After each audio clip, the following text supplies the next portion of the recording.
Hey guys, how's it going? Welcome to this episode of the Joravsky Show. That's correct.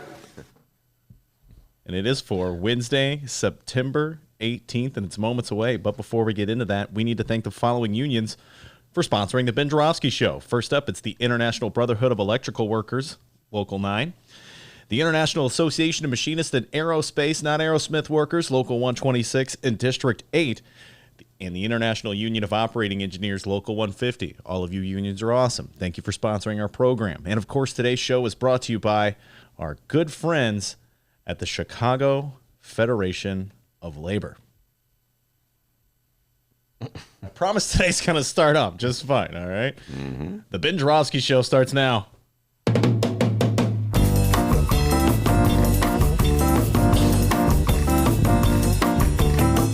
It is Wednesday, September 18th, and live from the Chicago Sun-Times Chicago Reader Studio on Racine Avenue, this is the Joravsky Show.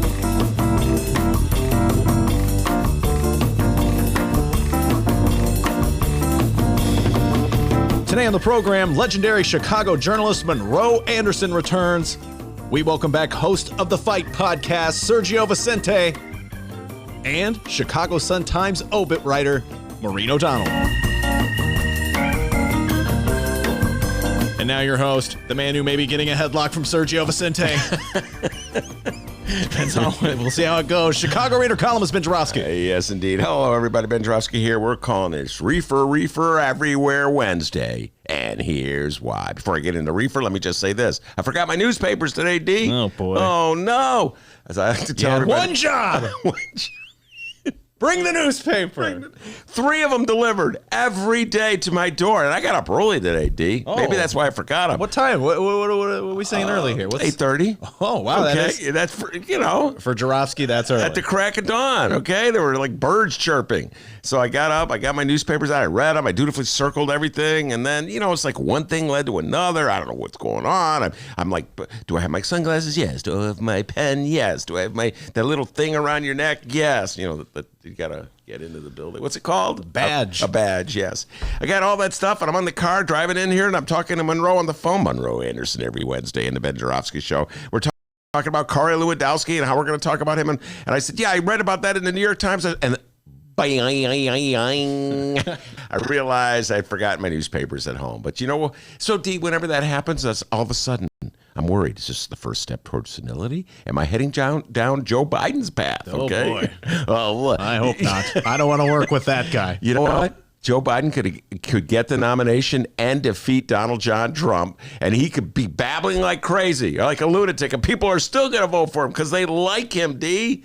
The first key to success in politics is likability. Anyway, so am I heading down that path? So what do I do with that? I test myself. So in this case, I tested myself by going, let's go back in time and count back aldermen of the 47th Ward. How about that for a challenge, D? Who's the current alderman of the 47th Ward? Do you know? I was a Mayor Pilar. I don't know who now Very it is. impressive. I can't think of the name now. It was a guest on this show, Matt Martin. Oh my God, it is Matt Martin. Sorry, Matt Martin. Matt Martin, Amaya Pilar, Eugene Schulter, John Holen, and then the guy before John Holen. That's pretty impressive. Good God, you're a dork. John Holen, I think, was elected in 55, so you can excuse me if I don't know who was the alderman before 1955. Anyway, I was relieved that my memory is not completely fading, that I'm not heading down the path to senility like Donald John Trump, by the way. I think he really is in the early stages, or maybe even the middle stages. Anyway, I got to the Sun-Times, and here's the good news, D. I work at a newspaper, and so guess what they have at a newspaper office? Newspapers. That's what we call bennies. Yeah. Benefits. Benefits. One of the many benefits. I picked up a copy of the Sun-Times, which I had left at my home. I know where it is, on the kitchen table. And I circled everything like I had circled before. And the show prep gods are so mad right now. And now I'm going to get down to business, what I want to talk about, okay? I want to talk about the insane attitude the city of Chicago has toward reefer. And it's reefer madness all over again. And folks, this is one of my favorite themes. First of all, I always felt that the wrong reason for legalizing marijuana was to bring in the money, because I always felt that they were going to exaggerate the money they were going to bring in. And we should not be dependent on that money anyway. We should have more progressive forms of taxation. But that being said, that would be sort of a benefit to it. For me, the real reason to legalize marijuana was because the laws were so unfairly enforced that black people got punished for something that white people did every day. And the other reason for it is that it just exposed this hypocrisy on the part of our country where we've acted like we were really scared of marijuana. It was this alien thing that we didn't really understand and that other people did, not us, even though most of us have smoked it or are smoking it or got high just last weekend. So there's this little phoniness that goes on. Last weekend? Sorry, last night. How about last night? This phoniness that goes on that really irritates me to no end, and it's still alive. And that gets me to where I want to talk about the article in today's Sun-Times, excellent article by Fran Spielman. Lightfoot's marijuana not spots, apparently they're blocking off the downtown area from recreational marijuana. Did you see this, D? They're having exclusion zones. The exclusion zone would stretch from Oak Street to Ida B. Wells Drive, and from Lake Michigan to LaSalle Street and River North, and to Chicago River and the Loop. So the Loop itself is off limits. And the explanation from one of Lori Lightfoot's advisors, it's about density and the high density of tourists especially, and the concern we've heard from certain aspects of the business community and the public safety community. What are they trying to protect tourists from? I don't get it. A good time? Guys, if tourists are the ones you want to buy the marijuana because they're not from Chicago. So that's taxes coming in from outside of our state, our city. You know what I'm saying? You're not taxing the locals. So why would you want to exempt tourists from buying marijuana? And it's this fear, D, I think this unstated fear that somehow or other they'll think we're really weird because we have legal marijuana's legal in how many states and cities? And you go to California, man, anywhere they're selling marijuana. I was just like, Chicago, we're so provincial sometimes. It's like it's 1950, permanently 1950 in the city of Chicago. We don't want to scare and alienate tourists from Indiana who might be freaked out by seeing marijuana downtown. You know what? Someday, folks, I'm going to make a prediction. Even in the city of Chicago, someday, D, marijuana will be available in packs, just like cigarettes are at any store in the corner. Can't you go to pretty much any... Fingers crossed, pal. Yeah, fingers crossed. Well, I'm not, I don't like cigarettes, but they're at every freaking 7-Eleven I've ever seen. They're right behind the, what is every concern? Oh, tourists from Michigan will see the cigarettes and wonder what kind of bizarre city Chicago is. Come on, Chicago. The year is 2019. Stop acting like we're locked in to 1951. We got a great show today, everybody. I got my newspaper. I'm very happy. Nice. All right. Okay. Got my newspaper. Monroe Anderson will be here. It's Monday. We're all ready to talk Corey Lewandowski. Corey Lewandowski, of course, is the former campaign aide to Donald Trump, and he was testifying yesterday in Congress while we were on the show here, D, and it was like a moment from the past. Talk about going back to the 80s. It reminded me of Oliver North's testimony in the 80s to the Iran-Contra hearings in the Senate, where Corey was trying to be defiant and really just, turn the counterattack on Democrats. That's how Republicans are going to play this politically, the Russian investigation. Anyway, he got taken down by a Democratic lawyer, so we'll be talking about that with the great Monroe Anderson, who'll be talking Trump, and all things Trump. Sergio Vicente will be in here, and I love bringing Sergio in. Sergio, of course, is a former boxer. His expertise is mixed martial arts. He's going to be the next Joe Rogan. Don't make him mad. How many of our listeners know who Joe Rogan is? Do you know? Probably a lot. Podcasting. Podcasting, yeah. They should know who Joe Rogan is. Anyway, I believe he'll be the next Joe Rogan. The thing I love talking about Sergio is well-versed in the art of trash talking. And Donald Trump is so good at trash talking Democrats. They're so afraid. There's so many Democrats I know go around saying, oh, Donald Trump's going to win. We can't possibly. I think I'm the only guy, well, me and Monroe, we're the only two people who predict the Democrats are going to beat Donald Trump. Everybody else is is so scared. And you guys have been intimidated by Donald Trump's trash talking. I love talking about this with Sergio, so we'll talk a little trash talking with Sergio. And then Maureen O'Donnell will be here. Maureen O'Donnell, of course, is a great obituary writer for the Chicago Sun-Times. She wrote an absolutely fantastic obituary about Pedro Bell.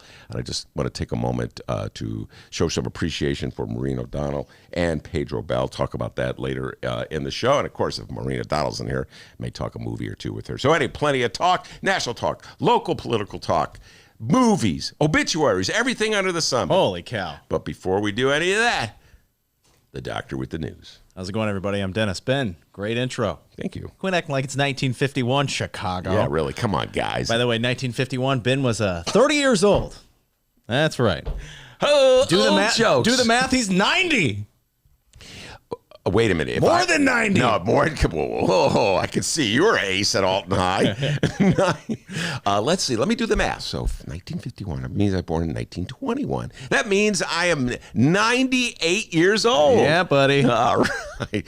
So you can excuse me at age 98 for having forgotten my newspapers. Hey, you know what happens to the best of them. By the way, what was that great joke you had the other day? I got to give... The doctor had a great joke. Okay, we were on the phone having a conversation, as we do all the time, and I talked about how who is it that somebody made a reference on the show to Black Twitter, and I said that I don't follow any Twitter, Black Twitter, white Twitter, green Twitter, purple Twitter. The only Twitter I follow is old Twitter. To which Dennis said, "Yeah, that's a newspaper." Thought that was pretty funny. Anyway. Hey, thanks. Yeah. Catch me at Zany's this weekend with that Twitter joke. Yeah, I'll use that in the upcoming reader column and not give you any credit. Oh, I'm used to that. All right, we begin with what's going on in Illinois and or Chicago. Today on Mayor Lori Lightfoot's schedule, presiding over today's city council meeting. And that was at 10 a.m. The meeting's over.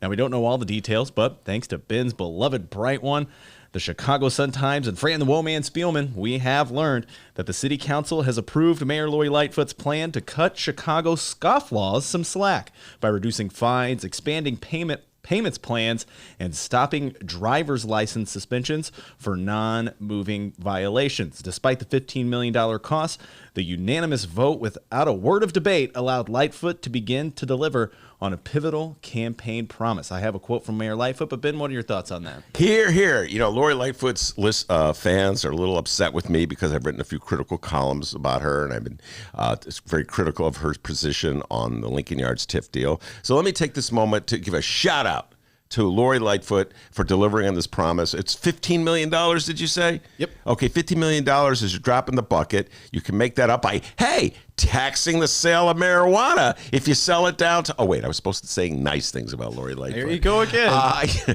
Me and my big mouth. We can't take you anywhere, Joravsky. I get in trouble wherever I go. But anyway, no, in all seriousness, hats off to you, Lori Lightfoot, for doing that. You promised you would do it. It was an absurd situation where Mayor Rahm and Mayor Daley were trying to squeeze some nickels out of the people who could at least afford to pay them. But with all the red light cameras and just all the force. Remember, we had Troy LaRaviere on the show talking about how they were ticking bicyclists in West Side neighborhoods at a far greater rate than they were ticketing bike riders in Lincoln Park. Yeah, they were going after the people who could at least afford to pay the bills. It's not a very efficient way to run a government. It's not a very compassionate way to treat your citizens. So kudos to you, Lori Lightfoot. Here's the quote from the mayor after the vote. Quote, "This is a very important day for our residents. It's the first in a series of steps we'll be taking to give people relief from the burden of fines and fees. We are working hard to make sure that we relieve that burden. We give people their cars back, and we give them an opportunity to participate in the economy." The mayor noted that Cook County has the highest number of Chapter 13 bankruptcy filings in the country, and a huge percentage of those filings stem from debt owed to the city. And that's the story. Yep. Like I said, it's about time. It was ridiculous. And remember Mayor Rahm was caught having his motorcade drive through red lights. Remember that, D? That was an embarrassing moment. I had a lot of fun with that one. So meanwhile, he's squeezing any nickel and dime and quarter and dollar he can get out of some poor guy in the West Side who goes through, gets caught in a red light camera infraction, but boom, up. It's okay for him to fly right through him in the mayoral motorcade. What a mayor that was, Chicago. Great job in those last two elections. Okay, moving on. Let's talk some state news here. Third congressional candidate Marie Newman Your election rematch against Dino Dan Lipinski is getting very interesting. That's correct.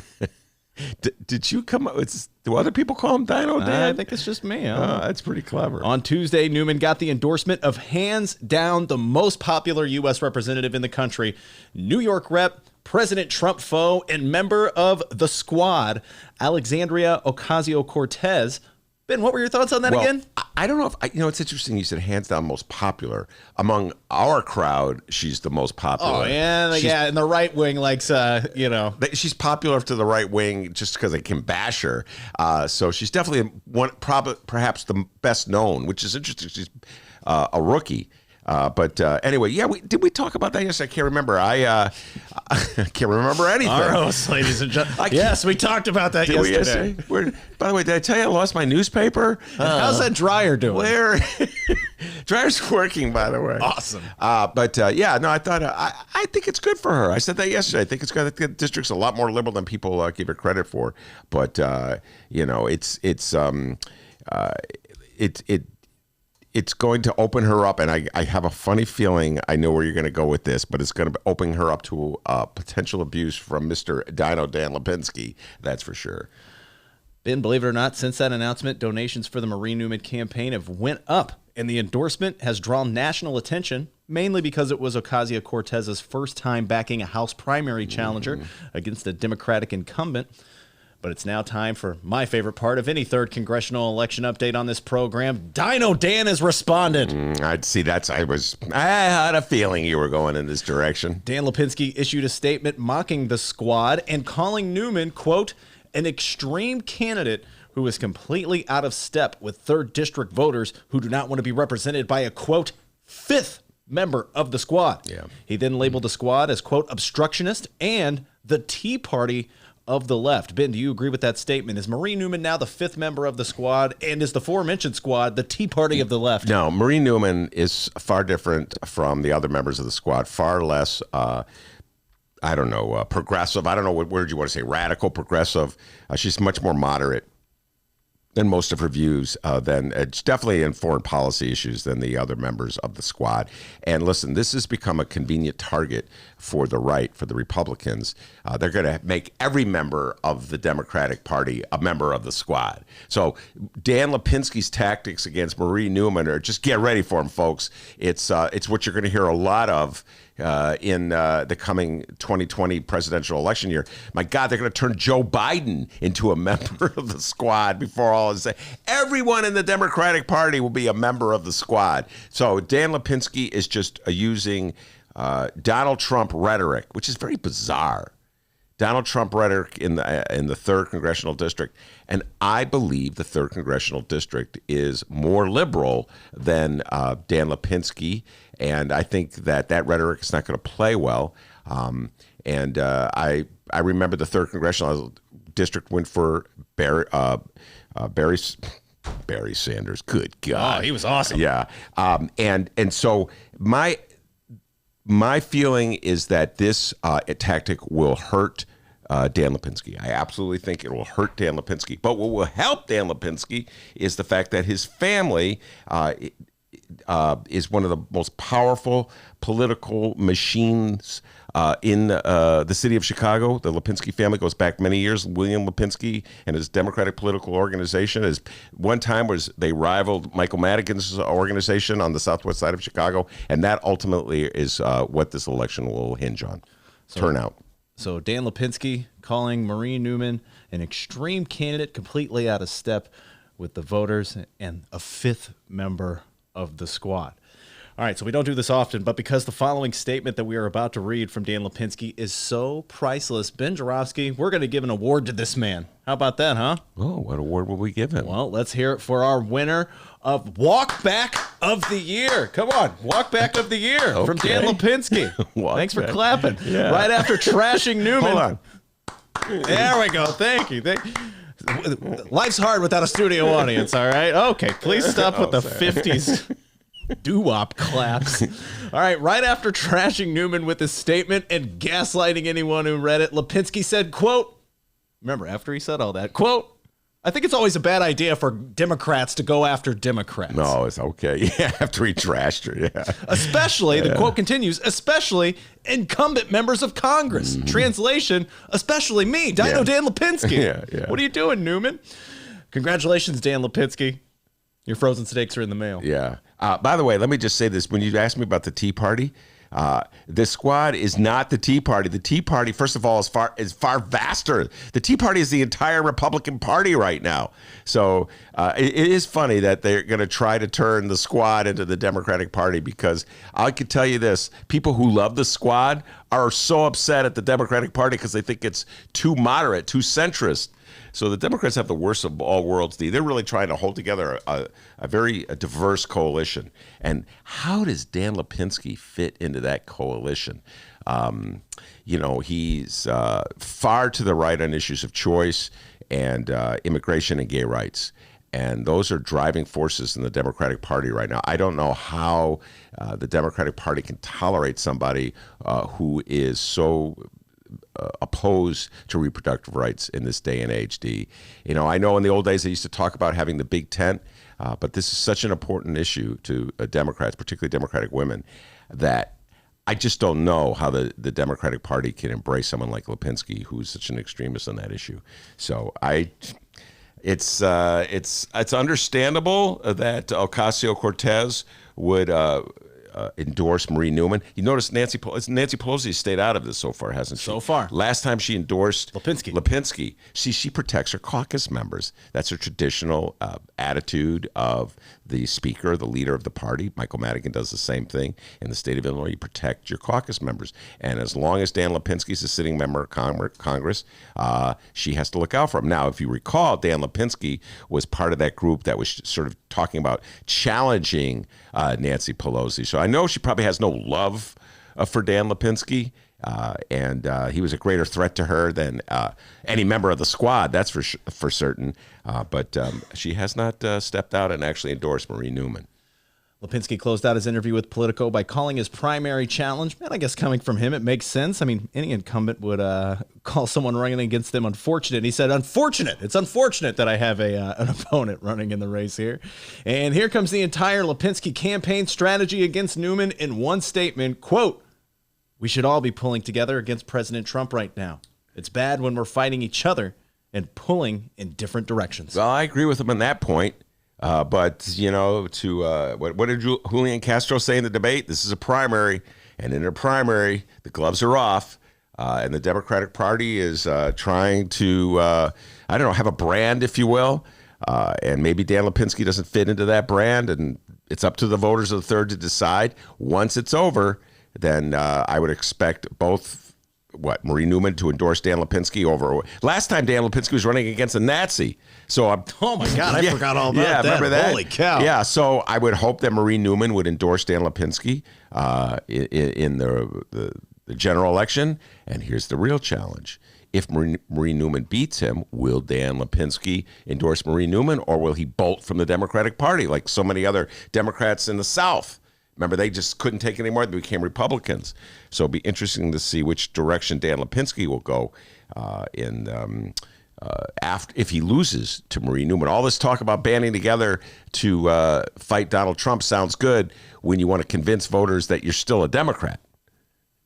But what happens if you lose? Are you going to stay loyal to the Democratic Party, or are you going to run over to the Republicans? We'll have to see. Well, let's hope Lipinski doesn't run over to the Republican Party. It's so funny, man, because Lipinski's have been fighting so many Republicans and so many independents for so many years on the southwest side of Chicago. And now he's been cornered.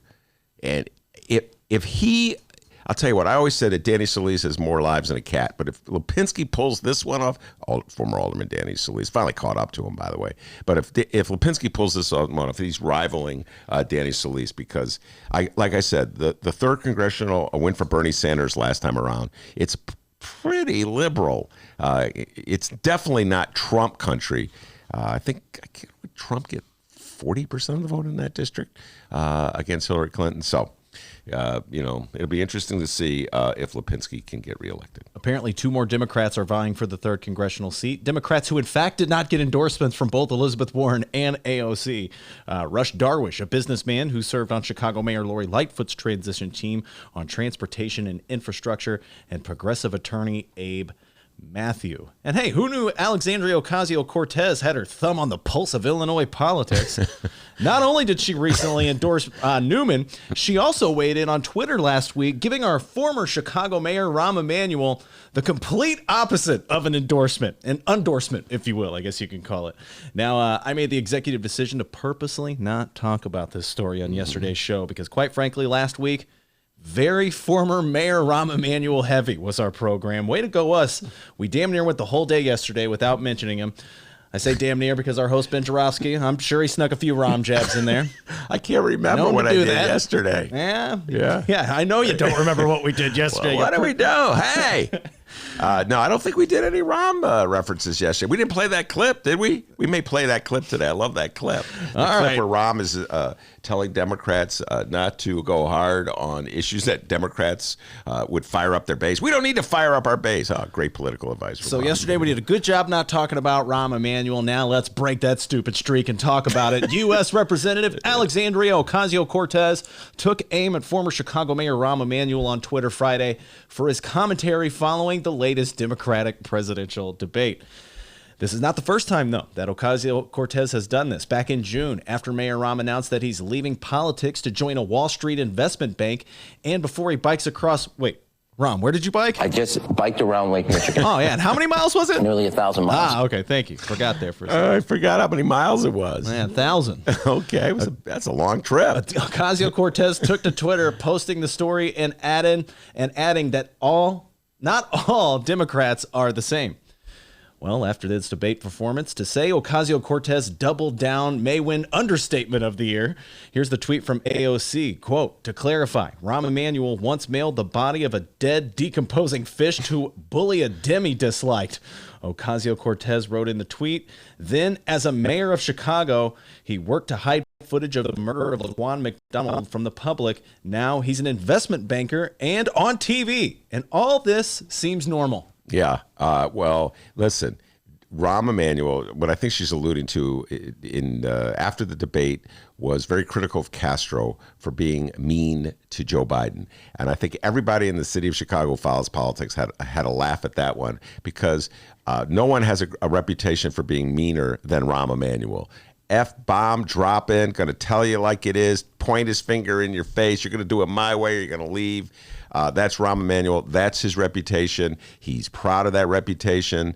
It gets him a lot of notoriety. It's in part why he's such a well-known celebrity and why he's on all these TV shows and guests of like Letterman, etc. And so for years, he's been like a national celebrity by virtue of the fact that he's so nasty. And suddenly he's worried about how it plays when he's against the candidate he obviously endorses, Joe Biden. So I think AOC was having a little fun at Rahm's expense. So now comes the Rahm question. Oh, wait, Mayor Rahm wants to weigh in here.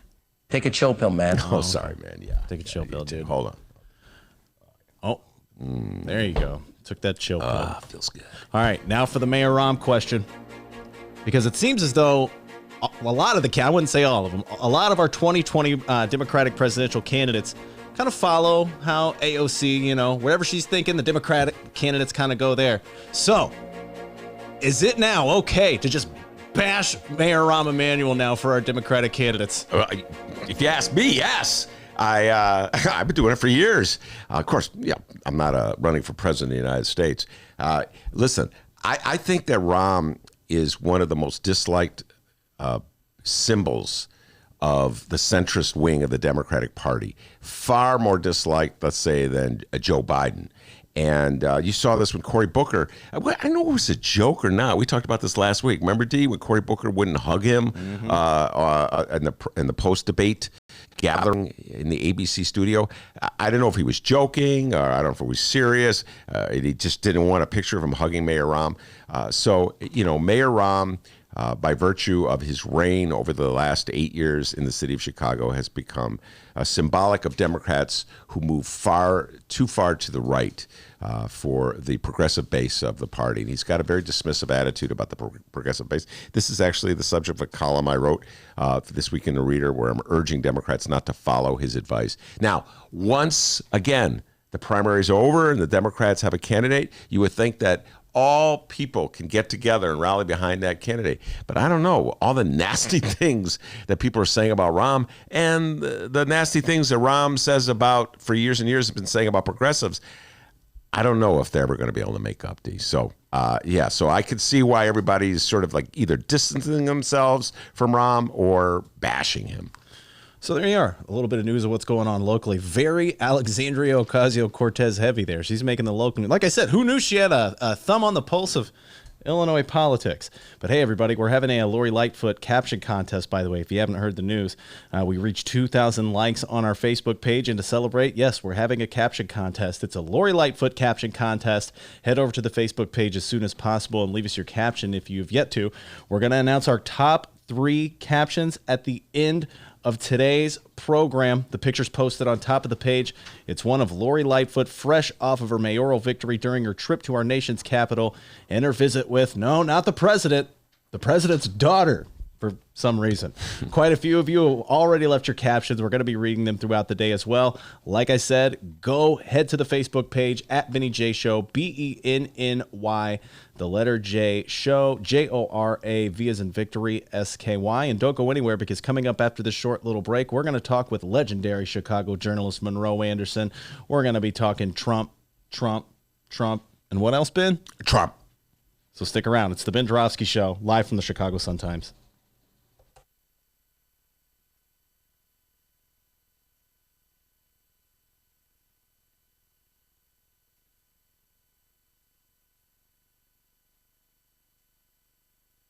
Read the Chicago Reader to get up to speed on what's what in Chicago.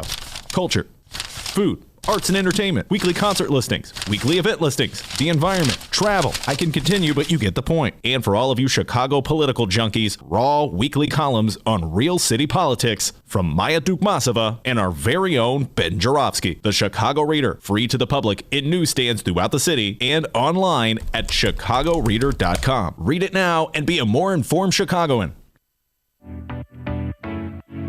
Attention Chicago innovators and creators, 2019 Chicago Ideas Week is coming soon. October 12th through the 17th, this annual Ideas Festival is back, and it's the largest, most affordable Ideas Festival of its kind. They bring in hundreds of thought leaders from around the globe and some local to share ideas and spark action all across Chicago. To get a better idea of what to expect, here's a bit of audio from last year's Chicago Ideas Week with special guest and Chicago comedian Cameron Esposito. Everything that I have ever tried to do has had 2 motivations. One is I really do believe in trying to create social change. And then the other one is I'm scared and alone too. So I would like for you to join me. You know, every job that I have, I try to make sure to hold the door open. That's like my motto for like if I get through, you're coming with me. And I believe in that wholeheartedly. And especially if I have more privilege than you, like I'm holding the door open for you even wider. October 12th through the 17th, it's 2019 Chicago Ideas Week.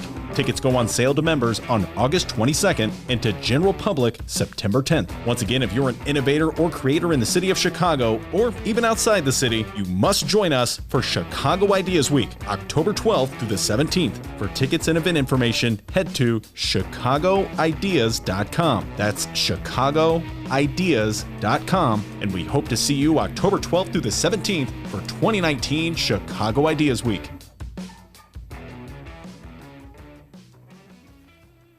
It's the butter cow, which has 9 hearts to represent the 9 essential nutrients in milk. That's right, it's made entirely out of butter, and it's a state fair tradition since at least 1922. Did you know that 40% of the people in Illinois opt to be cremated? Well, it's true. And Chicagoland Cremation Options honors their wishes by providing cremation services directly to the general public. Chicagoland Cremation Options provides an affordable, ethical, and easy cremation arrangement whether in person or online. Save thousands and streamline the process by going directly to Chicagoland Cremation Options. It's a family-owned business operated by my good friend Douglas Klein. Here's how you reach them. Chicagoland Cremation Options.com. One more time. Chicagoland Cremation Options.com.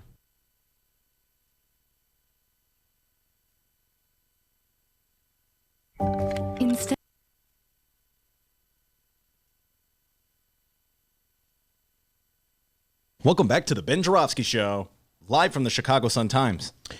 Monroe Anderson in the studio every Wednesday, Monroe Wednesday.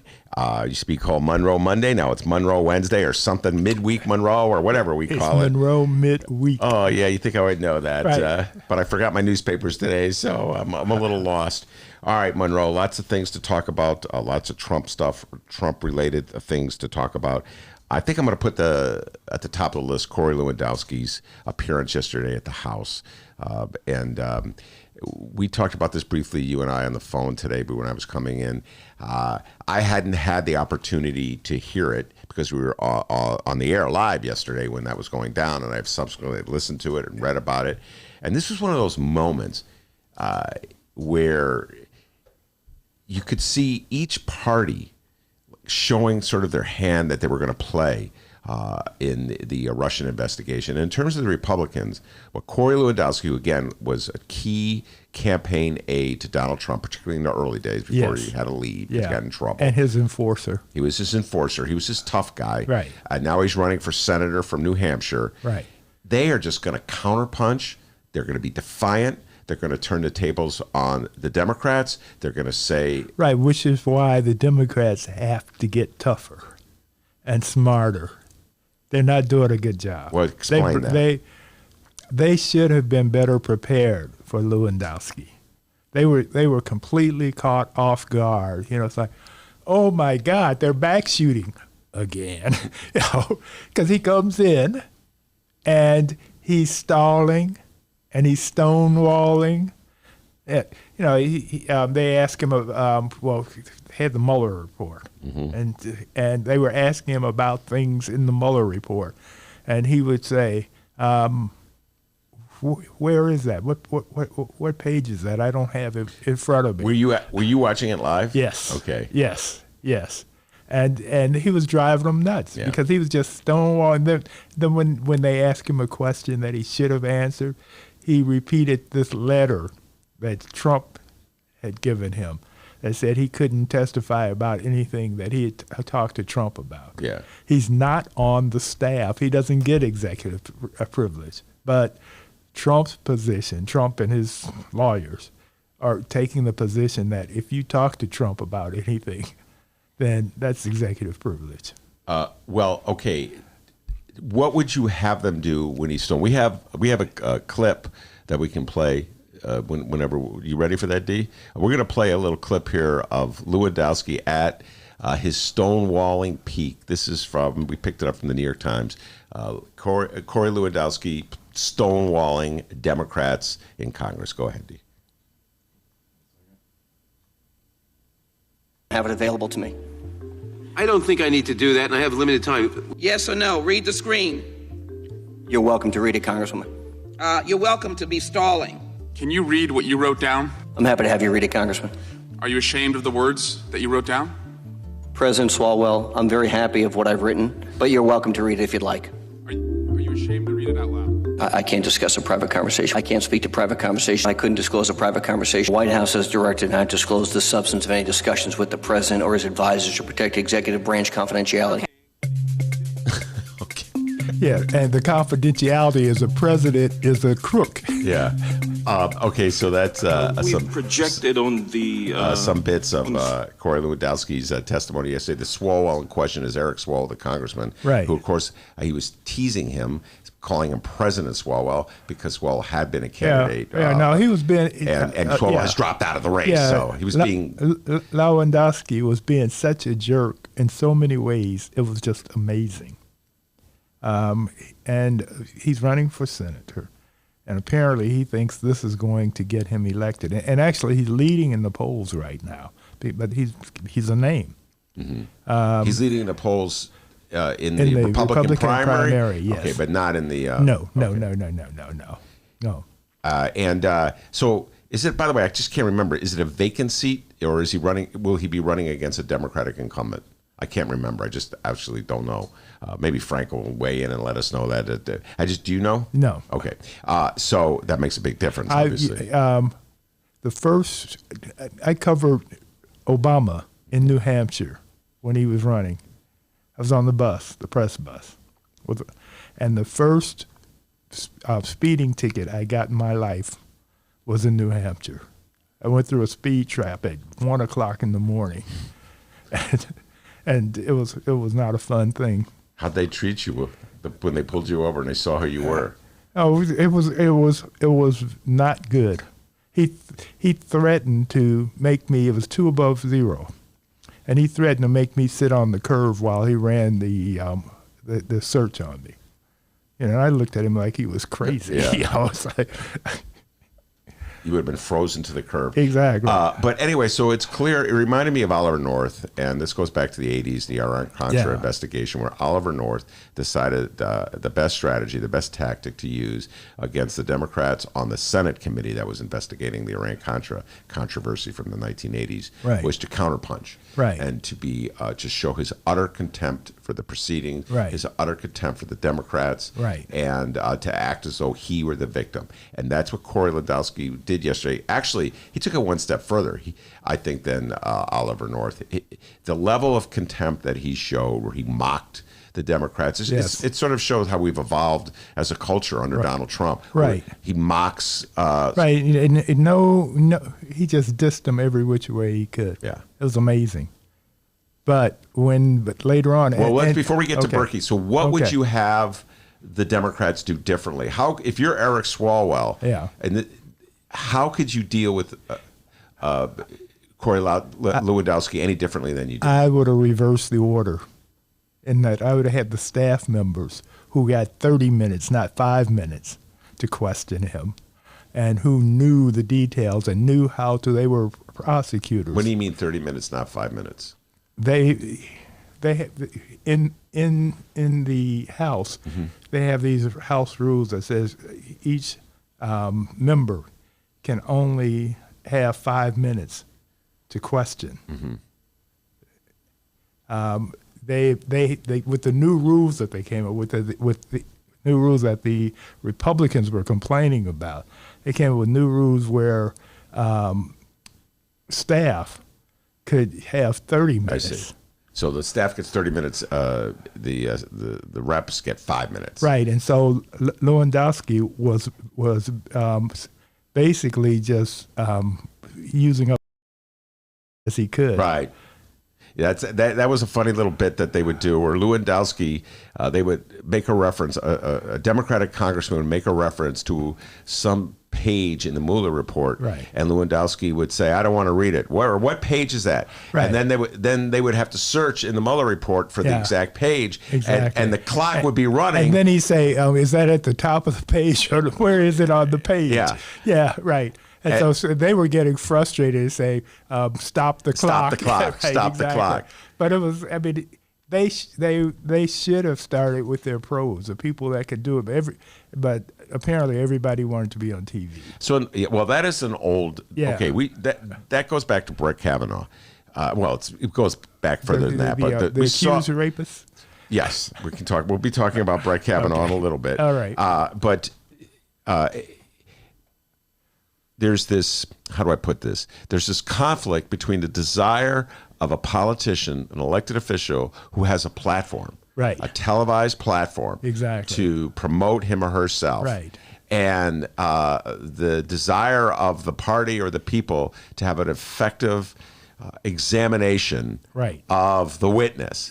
And I think you're absolutely correct. We would all be better off if there was a pro, a professional lawyer, who is not grandstanding, is not worried about launching his reelection campaign, is not worried about promoting him or herself for Senate run. Right, because Nader did a lousy job as the leadoff, and talking about Nadler, Jerry Nadler, Nadler.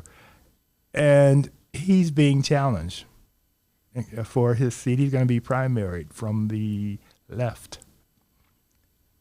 This is why he's suddenly getting anxious to impeach. He doesn't want to happen to him what happened with AOC when she elevated herself by defeating a long time. Or the Republican who was in charge of the House before. I'm forgetting his name now. But when the Republicans had the House, one of the young guns. Oh, Eric Cantor. Yeah, right, exactly. He doesn't want to be cantored. Yeah. That's like the emergence of the Tea Party back in 2012, Right. I want to say, Right. where Cantor was Right. defeated in a primary. And we now have the emergence of the Resistance Party. And they are out for blood. But meantime, Nancy doesn't want to do it. She doesn't have the vote. That's the problem. She doesn't have the votes. So she doesn't have the votes for impeachment. For impeachment. Well, they have votes for impeachment inquiry. I mean, Yeah. effectively what happened yesterday was an inquiry. Right. You put Lewandowski under oath. Right. And you force him to testify. Right. And we'll Right. get to the part where when they brought the pro in, Right. when they brought Barry Burke in, Right. who's a lawyer, Right. criminal defense lawyer in New York City. Right. It was a different ballgame. Right. Exactly. No. He got Lewandowski to admit that Trump had asked him to approach Sessions. So they have the impeachable offense now. They could use that to impeach Trump. But they still don't. They're still too nervous. They're too nervous Nelly about it. When you say Sessions, you mean Jeff Sessions, the former Attorney General? Yes. All right. Be a little more specific. Okay. What Trump did was he asked Lewandowski to take a message to Sessions, where Trump wanted Sessions to say that he wasn't being investigated, he hadn't obstructed, he was like purer than ivory soap, basically, and Lewandowski. Words I would never use with Donald Trump. Right, exactly, right, exactly.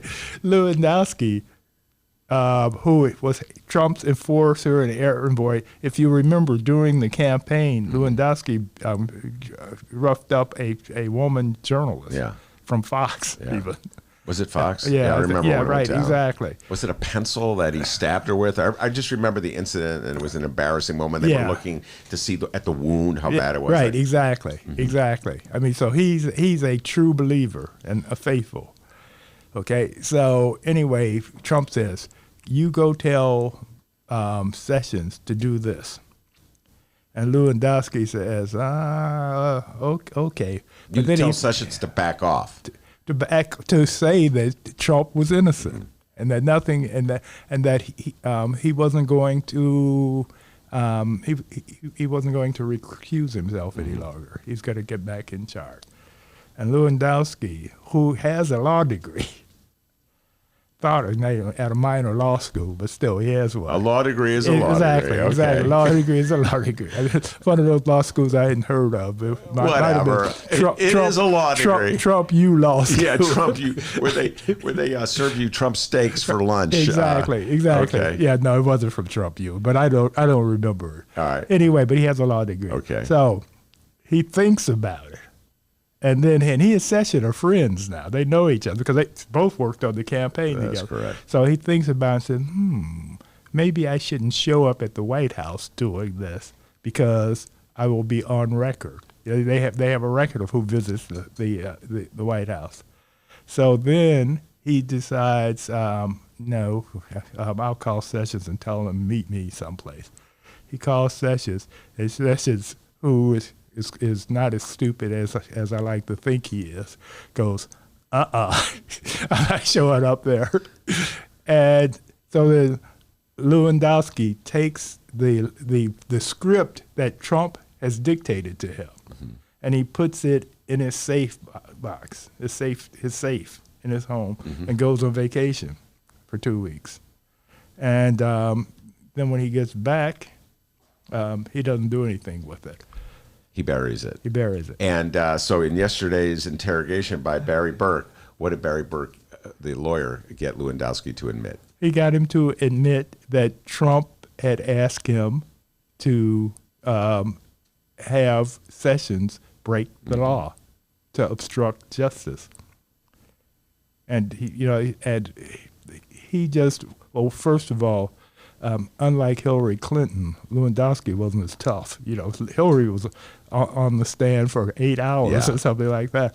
Lewandowski was only on the stand for 5, but he started wearing down. I guess he expended too much energy yelling and screaming at the Democrats. So.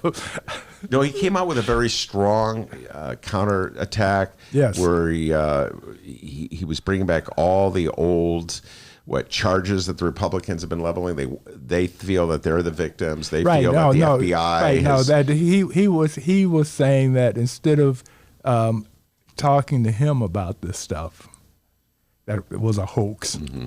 They should be looking into how the Democrats and the FBI and the CIA and everybody started this investigation to doing Trump, because I keep forgetting because it's so asinine. But they have some reasoning, It's like they wanted to get Trump for some reason. The Republicans have something, but it's so stupid. I keep forgetting. No, their charge is that the FBI agents who led the investigation into whether Donald Trump was colluding with the Russians were themselves biased against Donald Trump, and but why? Acting as operatives of the Clinton campaign, and they feel as though that the investigation that triggered all of this was the Steele report that came out of England by an operative for the British Secret Service, and they believe he was acting in conjunction with the Clinton campaign. Yeah, no, they have. It's so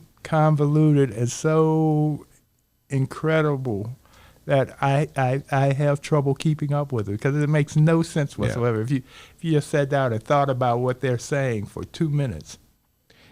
But I think it's enough where it's got the potential. Well, first of all, what it does is it rallies Republicans around Donald Trump. Yeah. So the big difference between, let's say, Iran-Contra in the 80s and definitely the Watergate investigation in the 70s, there are no members of the Republican Party who are going to act as sort of independent. Yeah, there was no voices. Fox TV back then.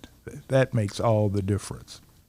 They send the message. Fox sends the message out to the true believers every day. They give them the talking points. It's incredible. Yeah, it's like a giant precinct captain. Yes. They come knocking on your door with the points you want to deliver. Right. Or you go drop by his office and pick him up. So that in that regards, you go by its office and pick it up. In that regards, the Republicans, it's a very successful tactic, I think, because it just makes it seem as though it's a Democrat versus Republican thing, a partisan battle. Yeah. And so most people who aren't following it closely will just say, well, it's just too complicated. Yeah, for noise. me. It's just noise. I'm not going to pay attention. Right. And depressed. The other problem is they, in a different world, the Democrats could have held Corey in contempt of court, of Congress, in contempt of Congress. But to hold him in contempt of Congress, you have to take it to the Department of Justice. Guess what would happen there? It would get buried? Yes. Yeah. Buried, and the Republicans would be dancing on its grave. Mm-hmm. Well, you've been predicting for all these years that there will be impeachment, having seen what went down yesterday, having seen the frustration that the Democratic reps had in the face of Lewandowski's counterattack. Having seen Lewandowski stonewall. There was even this one moment where Lewandowski was accused of filibustering, and then all of a sudden a Republican was saying, no, that's in the other house. It's the other body. We don't filibuster in the Senate. So they were just sort of making a joke out of the whole thing. Right. Having seen all that, do you still believe the Democrats will go through with, take it to the next step, continue to pursue it? Yes, I do. Although the clock, there is a clock problem. There are only like 30-some days left where they're going to actually be in session. But the Republicans are just they're lawless. And so for the sake of the country, the Democrats are going to have to act. The latest thing that Trump did was there has been this whistleblower who said that he or she found something very alarming about Trump. Well, they didn't name Trump, but it was the highest authority in the government, which is Trump, that needed to be looked at, and they refused to let the whistleblower come forth. They're burying it, and a couple of Trump's staff were subpoenaed, and they just said, "Well, we're not showing up." And the I think it's the Department of National. It's so much going on. There's so much alphabet soup, but one of the intelligence people heads was also supposed to appear before the Democrats tomorrow, and they were notified that he won't be showing up. He's not coming in. So what they're doing is they are breaking all the laws. It's all obstruction of justice. And that's because they believe that they'll be able to get away with it. And they have utter contempt. Right. And they mock. Right. They're making fun of it, and they're having a good time of it, according to Lewandowski. Right. And like I said, but when you get that real lawyer in there, and he's under, he's grilling a witness who's under oath, it's a whole different ballgame. Yeah, and see that this is the problem is because we're about to go into an election year. What they're doing is they're tying everything up in court. They're breaking all these laws where the Democrats have to go to court, and theoretically, by the time the courts get around to all the things they've done wrong, they'll either be in the election cycle firmly. It'll be this time next year. Or Trump could conceivably be back in the office and it all get killed. Let's talk about Democrats. We were talking about this before you came on. Democrats who use Trump rhetoric against other Democrats. This is happening right here in the primary, the Democratic primary in the 3rd Congressional District on the southwest side. The incumbent, as you know, is Dan Lipinski, long-standing Democratic congressman, comes from the Lipinski family in the 23rd Ward, very powerful Democratic family. But they're very conservative, particularly on reproductive rights and in gay rights. And I've always thought of them as Republicans in Democrats' clothing. That's what they are, basically. But he is being challenged, Dan Lipinski, by Marie Newman. We talked about this earlier. Marie Newman came very close to ousting him 2 years ago in the primary. Now she's doing it again. AOC, Alexandria Ocasio-Cortez, has already come in to endorse Marie Newman, and Dan Lipinski is fired back with rhetoric that's right out of Trump's playbook, calling her, Marie Newman, the 5th member of the squad. So are you nervous when you hear about this? You think that there's a split there in the Democratic Party that could cause into 2020? The Chicago Democratic machine is not the Democratic Party when you go nationally. I mean, these are the people who became Republican overnight, where Harold Washington got the nomination. So they have their own sense of organization and et cetera, but they are as some of them are as conservative as the teabaggers. So, goodbye, Dan. You think she's going to beat him? I hope she's going to. I don't know. You're not making predictions on that one? No, not on that one. Well, Dennis had a field day. He was reading the comments, and it was interesting to see how many parallels there were in the rhetoric that Dan Lipinski was hurling at Marie Newman, calling her the 5th member of the... because they are the same. His constituency, not all of it, but too much of it, is of the same mentality as the Trump nuts. I mean, he could easily denounce his party allegiance and say he was turning Republican, and they wouldn't be upset about that. Well, I think that the key for him actually is to try to get people who normally vote Republican to participate in the Democratic primary process and vote for him. Because if it's straight up Democrats, he would lose. But if you get people who are usually Republican, to come into the Democratic primary just to elect him, then and here in Illinois, in Chicago, you just ask you declare the day of the primary. Yeah. So you think all 30 of them would make a difference? All 30 Republicans. There's more Republicans. The sad thing is, as I pointed out, in the last election, Lipinski defeated Marie Newman. Then he ran against a Nazi. A Holocaust denier in the race who had won the Republican primary. And that dude got, I want to say, I'm doing this off the top of my head, several thousand votes. I can't remember how many thousands of votes. It's pretty frightening and scary.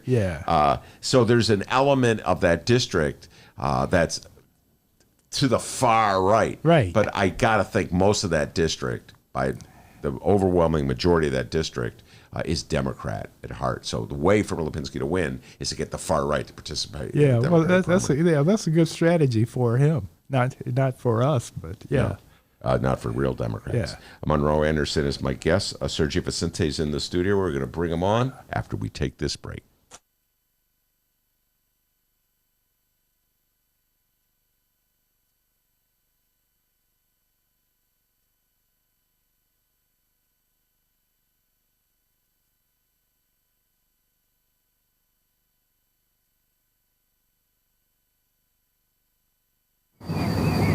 Today's Ben Joravsky Show was brought to you in part by Chicago Architecture Center. Get to know your city on one of Chicago Architecture Center's 65 walking tours. Hear the unforgettable secrets and stories behind Chicago architecture from our expert docents. Book your tour at architecture.org/tours. Now, if you'll excuse me, I'm actually on a tour right now. Oh, wow, look at that building. Get a special discount for Illinois residents from July 15th to August 15th. All Illinois residents get 50% off select walking tours. Visit architecture.org/IL-resident. We've taken a position so far, and the candidates have, through the process, a few have not, on basically Medicare for all, which is we're going to eliminate 150 million people's health care, and we're going to provide health care for people that just come over the border. That is an untenable position for the general election. As you know, George, I just biked around Lake Michigan, nearly 1,000 miles, through Michigan and Wisconsin, two really important states. Nobody at a diner ran at me and said, take my health care away. Nobody. This is reckless as it relates to, and you don't have to take the position to win the primary, and you're basically literally hindering yourself for the general election.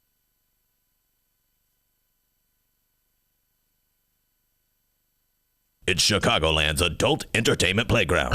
It's the world-famous Admiral Theater, 3940 West Lawrence Avenue. The Admiral is homegrown from Chicago, and it's the most conveniently located club in all of the city. 15 minutes from the O'Hare Airport in downtown Chicago Loop. Voted Chicago's best strip club, the Admiral has showgirls galore and a variety of adult entertainment shows. The world-famous Admiral Theater, open every day from 7 p.m. to 6 a.m., 3940 West Lawrence Avenue. For events, showtime, and other information, visit AdmiralX.com. Must be 18 years of age or older to enter.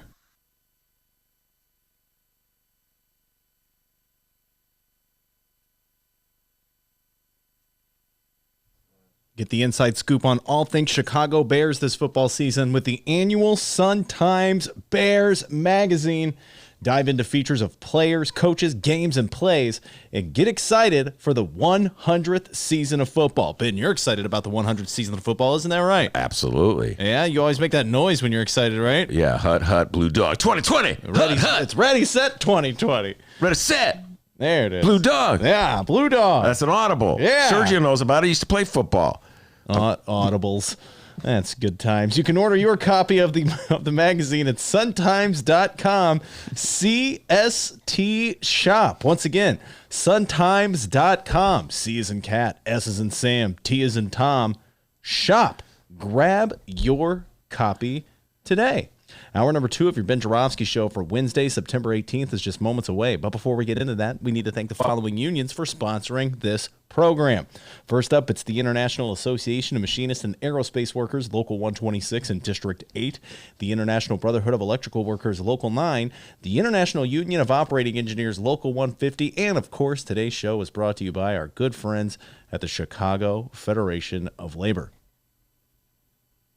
Hour number 2, let's go.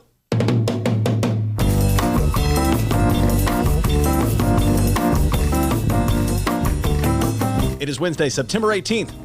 And live from the Chicago Sun-Times Chicago Reader Studio on Racine Avenue, this is the Ben Joravsky Show.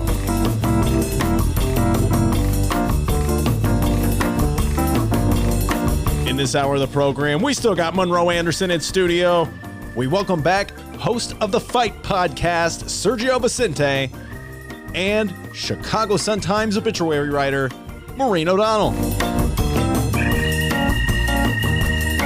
And now your host, Chicago Sun-Times obituary reader, Chicago Reader columnist Ben Joravsky. Yes, big fan of Maureen O'Donnell. She'll be coming in later, about 40 minutes or so, talk about some of her great article. The one she wrote on Pedro Bell, folks, absolutely brilliant. And Pedro Bell is somebody you should know about. Sergio Vicente, I like to say, is Chicago's own Joe Rogan. He's going to be the next Joe Rogan. I like it. I need you to continue saying it and let everybody know. Like that. That's perfect. That's what we want. Chicago's next Joe Rogan. He's got the Fight podcast. He knows about, just like Rogan started out in wrestling, right? And and this man, well, I was thinking he was a boxer. I do have to say this. Okay. You've always said, I'm into wrestling. I literally haven't watched wrestling since I was in middle school, but I appreciate the athletes involved, and I appreciate the way that they market the sport itself. So that in itself and the way that they do it, I'm all for that. Yeah. But in terms of watching it, you don't watch it. Not so much. But So what's the first rule of the Fight Club? Hey, we don't talk about Fight Club. Also, he was you were a boxer as well. Yes, sir. Let's not forget that. The man was a boxer. Was Joe Rogan ever a boxer, D? No. Oh, Joe Rogan actually was a champion Taekwondo practitioner. He is actually he has many medals and everything like that. He stopped doing it when he was in his early 20s. He pretty much stopped doing that while he was transitioning into doing comedy full time. But if you actually look at it in terms of martial arts itself, Joe Rogan has a wealth of experience, and he is a legitimate martial artist. He's also the #1 podcaster in America right now. Every day, Dennis and I go, are we any closer to Joe Rogan? We still got a ways to go. That's the gold standard. He is this era's, what's it called? Wow, I'm blanking on his name. Gentleman who used to do the Tonight Show way back in the day. Johnny Carson. He's this era's Johnny Carson. Yes. I'll tell you what, his interview with Bernie Sanders, it really helped Bernie Sanders a lot. There's no doubt in my mind. It was. How long ago was that? That was about a month ago. About a month ago. Yeah. Yeah. Well, and he better go back because Elizabeth Warren is like. Boom, boom, we'll boom. get some Bernie Elizabeth Warren talk coming out here in a little while. The main thing I want to talk to Sergio about before I kick it to Dennis for an update, so I'm just going to tease this right now. And I told you this earlier, so many Democrats I talk to are so intimidated by Donald Trump's rhetoric, and it is just the fight game. It is the wrestling game, really, that Donald Trump has. He's the master of the wrestling game. And so we'll get into that. I'll get Sergio's thoughts on that. Before we do that, do you got an update for me? Absolutely, I do. The last time I watched wrestling, Sunday. Watched the pay-per-view. Night of Champions. Yeah. It was awesome. All right, the Ben Joravsky Show reached 2,000 likes on our Facebook page over the weekend. A huge thank you to everyone who has liked the page. All of you are incredible. I'm talking to each and every one of you right now. Hey, thanks. You're great. 3,000. Here we come, Ben. Am I right? I see it right there. Oh, you too, huh? Oh, wait, that's the poster. I see it behind the poster. But to celebrate, we're having a caption contest. It's a Lori Lightfoot caption contest. If you're listening live, head over to the Facebook page now and leave us your captions, BENNY, the letter J show, because we are announcing our top 3 captions at the end of today's program. What do the 3 top captions win? All right, well, let's not talk about that. But the picture's posted. They get a car. Oh, they get nothing. The blue Mustang. We don't send them that. The picture's posted on top of the page. It's one of Lori Lightfoot sitting next to the president's daughter, Ivanka Trump. We have more of your captions to read before we announce our winner. Once again, Lori Lightfoot sitting next to Ivanka Trump. Okay, picture that. Lori Lightfoot sitting next to Ivanka Trump. Picture that as I read the following captions. Let's see here. And we only have 3. Beth weighed in. This is apparently a bubble on top of Lori Lightfoot's head. You know, like in comics? Mm-hmm. It's Lori Lightfoot saying, oh, God, I'm in a rerun of the Stepford Wives. She does have that look, that robotic look of the Stepford Wives. How about Matthew? Matthew left a caption here. Very Wayne's Worldy here. Matthew's caption Sphincter says what? It's Lightfoot talking to Ivanka. Sphincter says what? You want me to say what? Like I don't get it. Nice roll All two. right, Christopher Walken. All right, and finally, Foster. Foster says, this is photoshopped, right? Oh, no. Not at all, Foster. No. That actually happened. No, it did. Leave us your captions. BENNY, the letter J show. At the end of today's show, we are going to announce our winner, our top 3 captions. Good luck. Yes, and Dennis will award $5,000 to the winner. Oh, yeah, because I got that. It's in the mail, ladies and gentlemen. All right, Sergio, let's get down to business, young man. And here's something. Since the last time in this show, I've had many conversations with Democrats. The biggest bunch of worrywarts I've seen. They're so intimidated by Donald Trump on so many different levels, and so many of them are walking around predicting Donald Trump's going to win. We can't beat Donald Trump. It's all over. It's almost like they're going in the opposite direction of 2016 when they were too confident about Hillary Clinton. And they're just he's so spooked them, Sergio. Well, let's be honest. Let's think about why they're spooked. They're spooked because they're banking on somebody that's exactly like Hillary Clinton. And they know that Joe Biden cannot beat Donald Trump. If Joe Biden is the individual that ends up getting the nomination, they're absolutely correct. We will lose. Because at the end of the day, he doesn't do a number of different things. He doesn't excite his base. He's not current with social media or anything in that capacity. And guess what? He doesn't know what day it is, much less know exactly what state he's in. So how is he possibly going to? And let's not forget all of his receipts. All of his receipts over the last 40, 50 years, what he has done. He was more to the right of Ronald Reagan in terms of criminal justice reform, not reform, in terms of criminal justice and actually locking black and brown people up.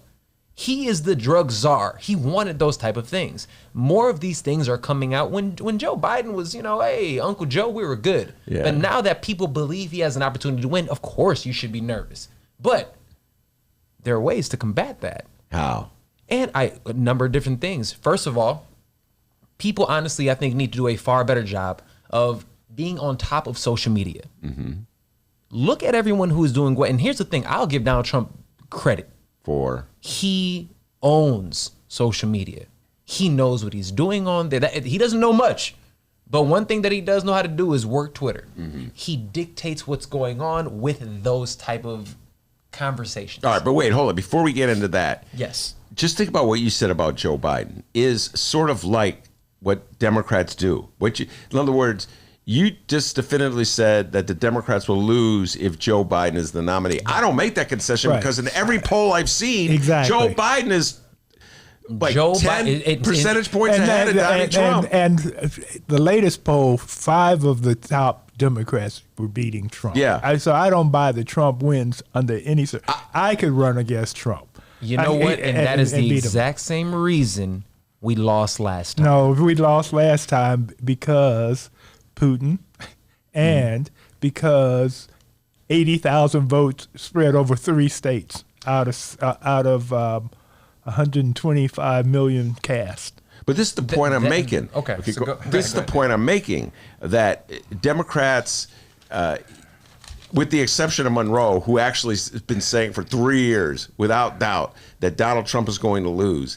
Democrats, it's just like, if Joe Biden's the nominee, we're going to lose. That's one interpretation which you just espoused. Then you got the Democrats who say, if Bernie is the nominee, we're going to lose because it's too extreme. Or if Elizabeth Warren is the nominee, we're going to lose because they'll just say, he'll just say Pocahontas to her and she'll fall apart. Oh, no, no, white women won't vote for white women. Yeah. I mean, there's every single person that comes up. Kamala Harris can't beat him because of her record on criminal justice as Attorney General. Right. And, I mean, this is Democrats. Democrats are the biggest bunch of worrywarts, and they're so intimidated by Donald Trump that they're not just intimidated by Donald Trump. Everything that Republicans have ever done, they get bullied left and right.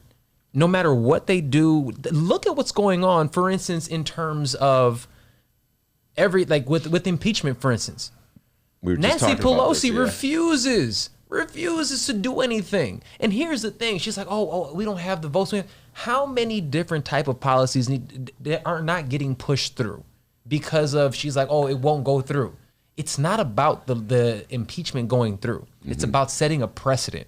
And we have an opportunity to sit actually and set a precedent and say, hey, look, no matter what you do, we are not going to allow you to just literally get away with crimes left and right, get away with almost murder. Like, this dude is legitimately doing everything he wants. He's making a mockery of our government, and she's not doing anything. Her and her little complicit buddy over there, neither of them are doing anything.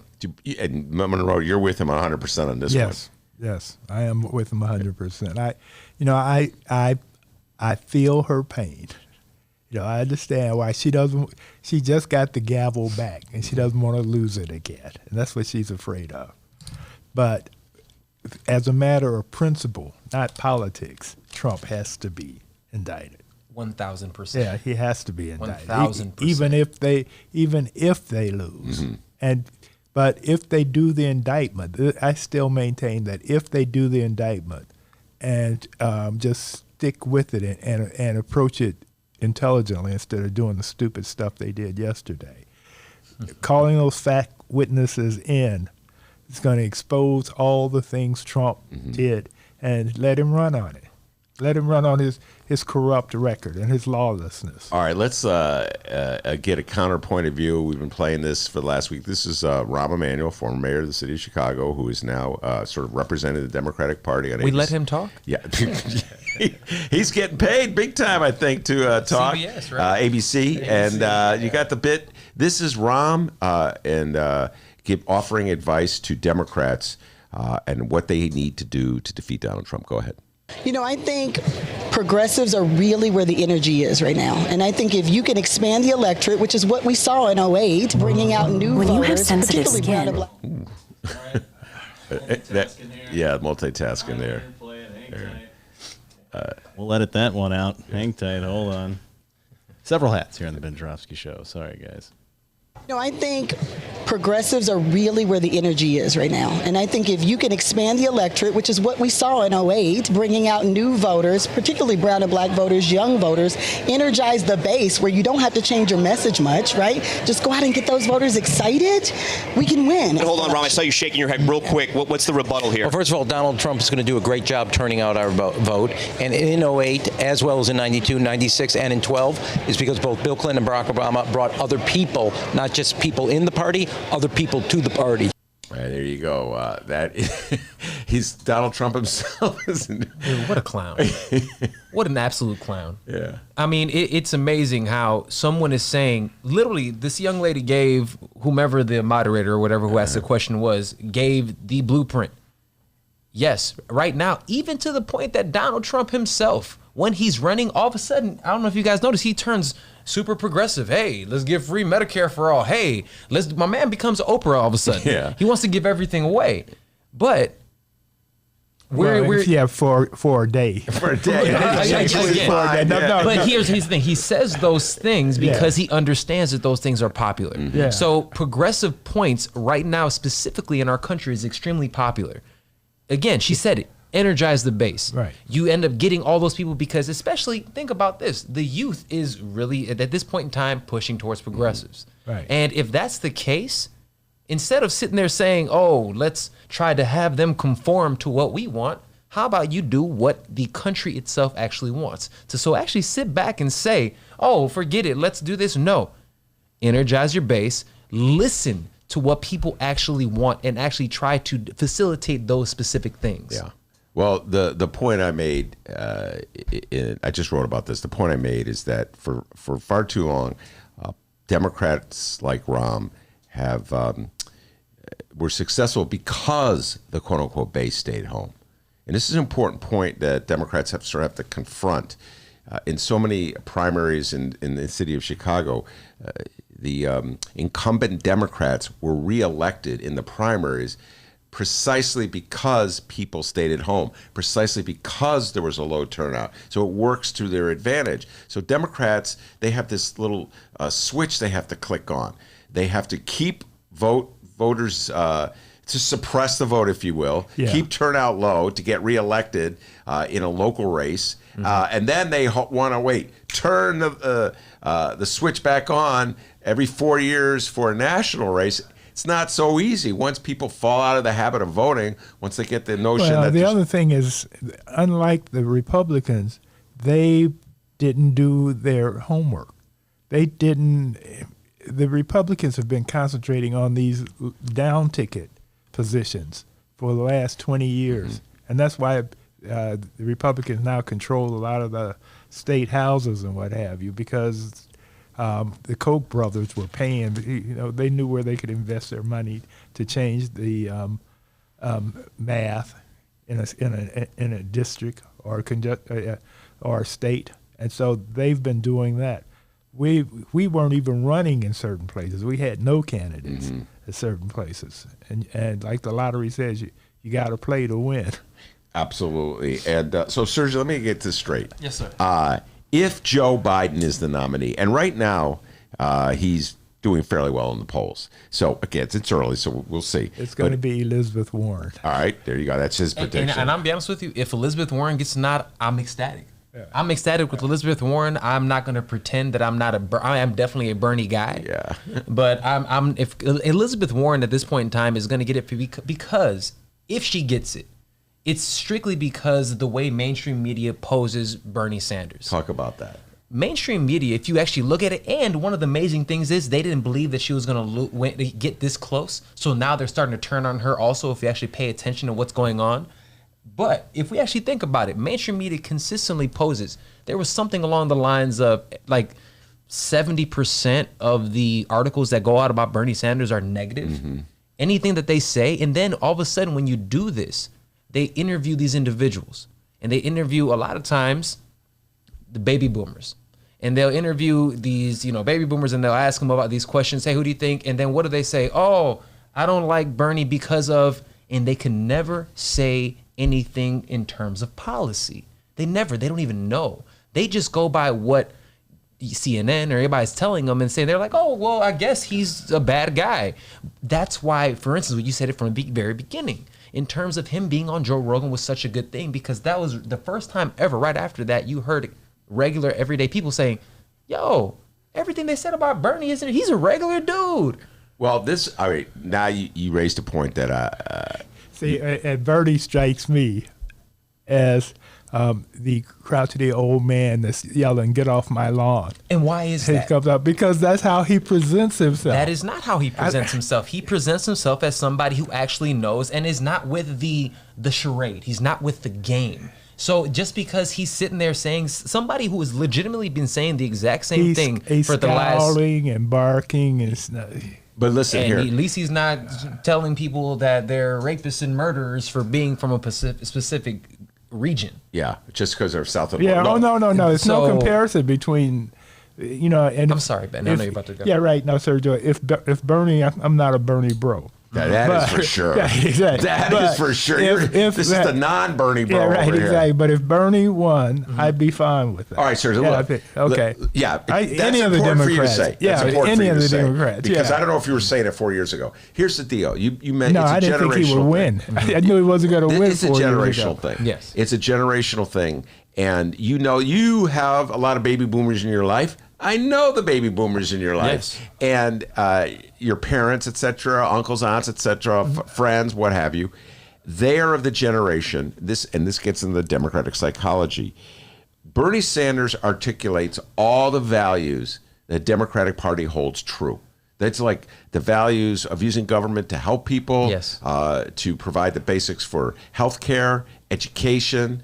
To have a progressive taxes, you support it by the wealthiest. These are democratic values. Democrats are so spooked and intimidated by Republicans, they automatically think that the programs that Democrats extol, that they believe in, will lead to defeat in the election, and so they pull back. And baby boomers have this. They're so cautious and nervous and afraid, Sergio. You know this. You live with them. I know. They get so nervous. See, well, Elizabeth Warren doesn't frighten me. Bernie doesn't frighten me. The problem with Bernie is, two problems. First of all, he's not a Democrat. He's voted with the Democrats. Yeah, right. About to say. Right. He's not a Democrat. He's voted with the Democrats, but he doesn't have the chits to collect from the party. That a real Democrat. That's why Hillary won it last time. And Hillary was not a great candidate. All right, Sergio, your response. Bernie Sanders, from what I remember, won the popular vote last time. So wait, did he? I don't think he did. I'm pretty sure he beat. I do not believe he did. Where's Frank? We need him. In terms of the. I believe that Hillary got more votes than Bernie Sanders. Well, yeah, whatever. No, Hillary got more votes. It was close. Let's say it was close. No, Hillary got more votes than everybody. Okay, yes. So that's against Trump. Yeah, right. In terms of Trump. Okay, go ahead. But let's say this. Okay.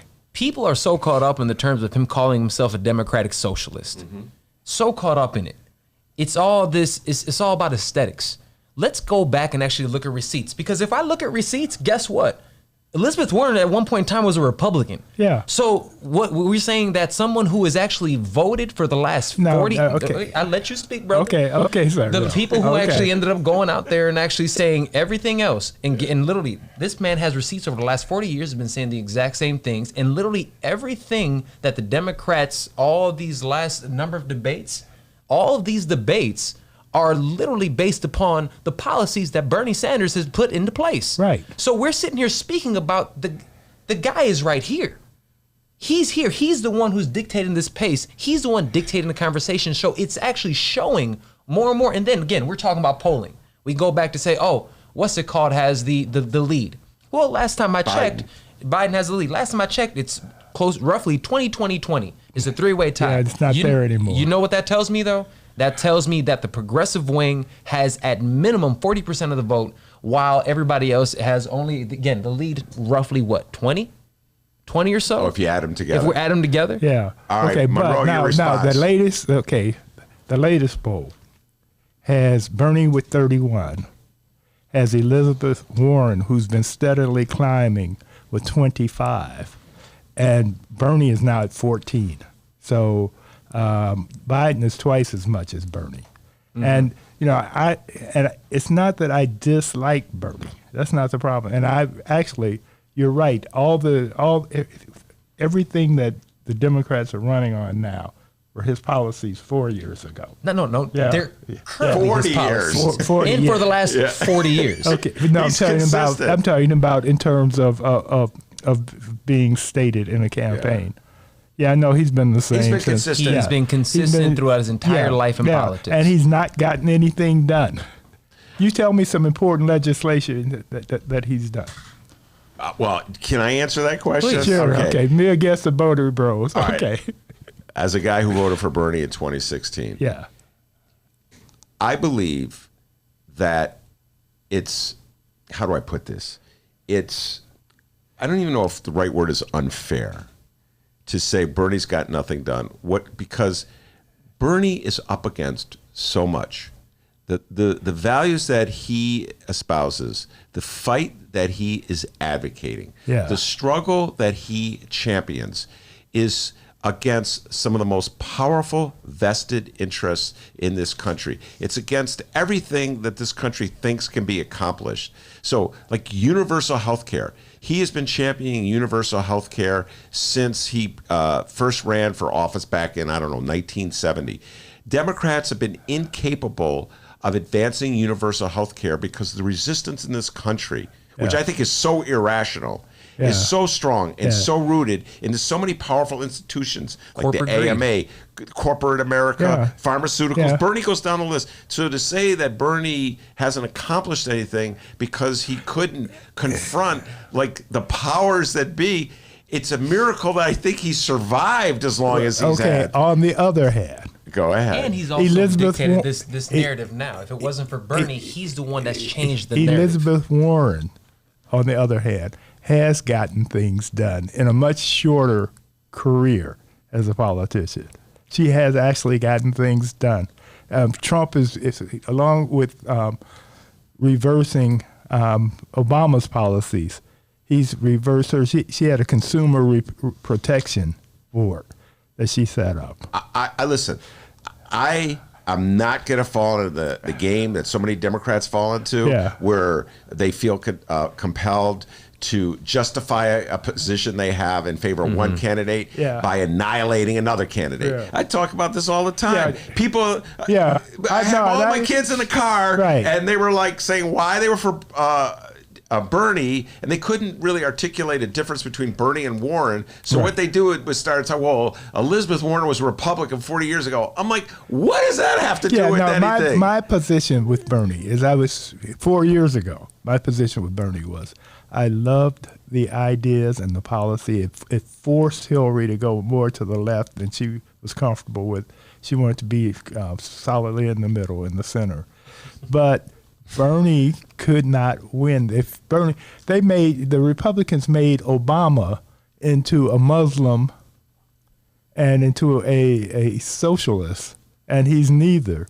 What they would have done with Bernie if he had been the nominee, many states would have been. All right, I'm going to give Sergio the response. We're going to take a break and come back. We're going to talk about Donald Trump's attempts to win over black voters and Hispanic voters. So before we go to the break, Sergio, your response.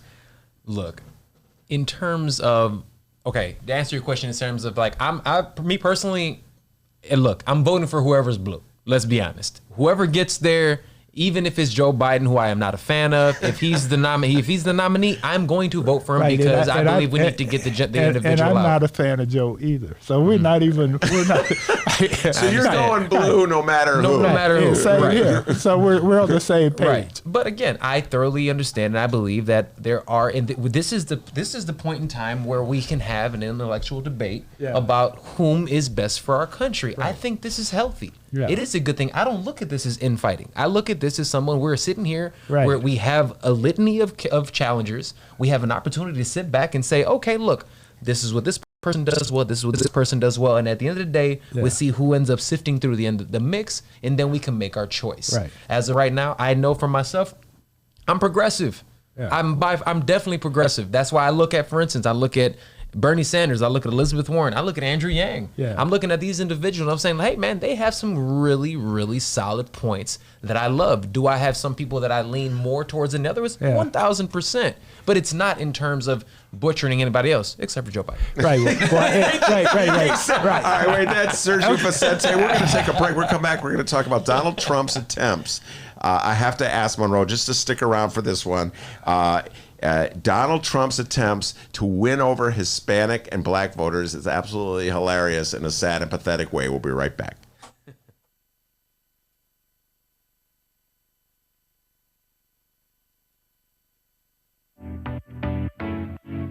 Attention Chicago innovators and creators, 2019 Chicago Ideas Week is coming soon. October 12th through the 17th, this annual Ideas Festival is back, and it's the largest, most affordable Ideas Festival of its kind. They bring in hundreds of thought leaders from around the globe and some local to share ideas and spark action all across Chicago. To get a better idea of what to expect, here's a bit of audio from last year's Chicago Ideas Week with special guest and Chicago comedian Cameron Esposito. Everything that I have ever tried to do has had two motivations. One is I really do believe in trying to create social change. And then the other one is I'm scared and alone too. So I would like for you to join me. You know, every job that I have, I try to make sure to hold the door open. That's like my motto for like if I get through, you're coming with me. And I believe in that wholeheartedly. And especially if I have more privilege than you, like I'm holding the door open for you even wider. October 12th through the 17th, it's 2019 Chicago Ideas Week. Tickets go on sale to members on August 22nd and to general public September 10th. Once again, if you're an innovator or creator in the city of Chicago or even outside the city, you must join us for Chicago Ideas Week, October 12th through the 17th. For tickets and event information, head to chicagoideas.com. That's chicagoideas.com, and we hope to see you October 12th through the 17th for 2019 Chicago Ideas Week.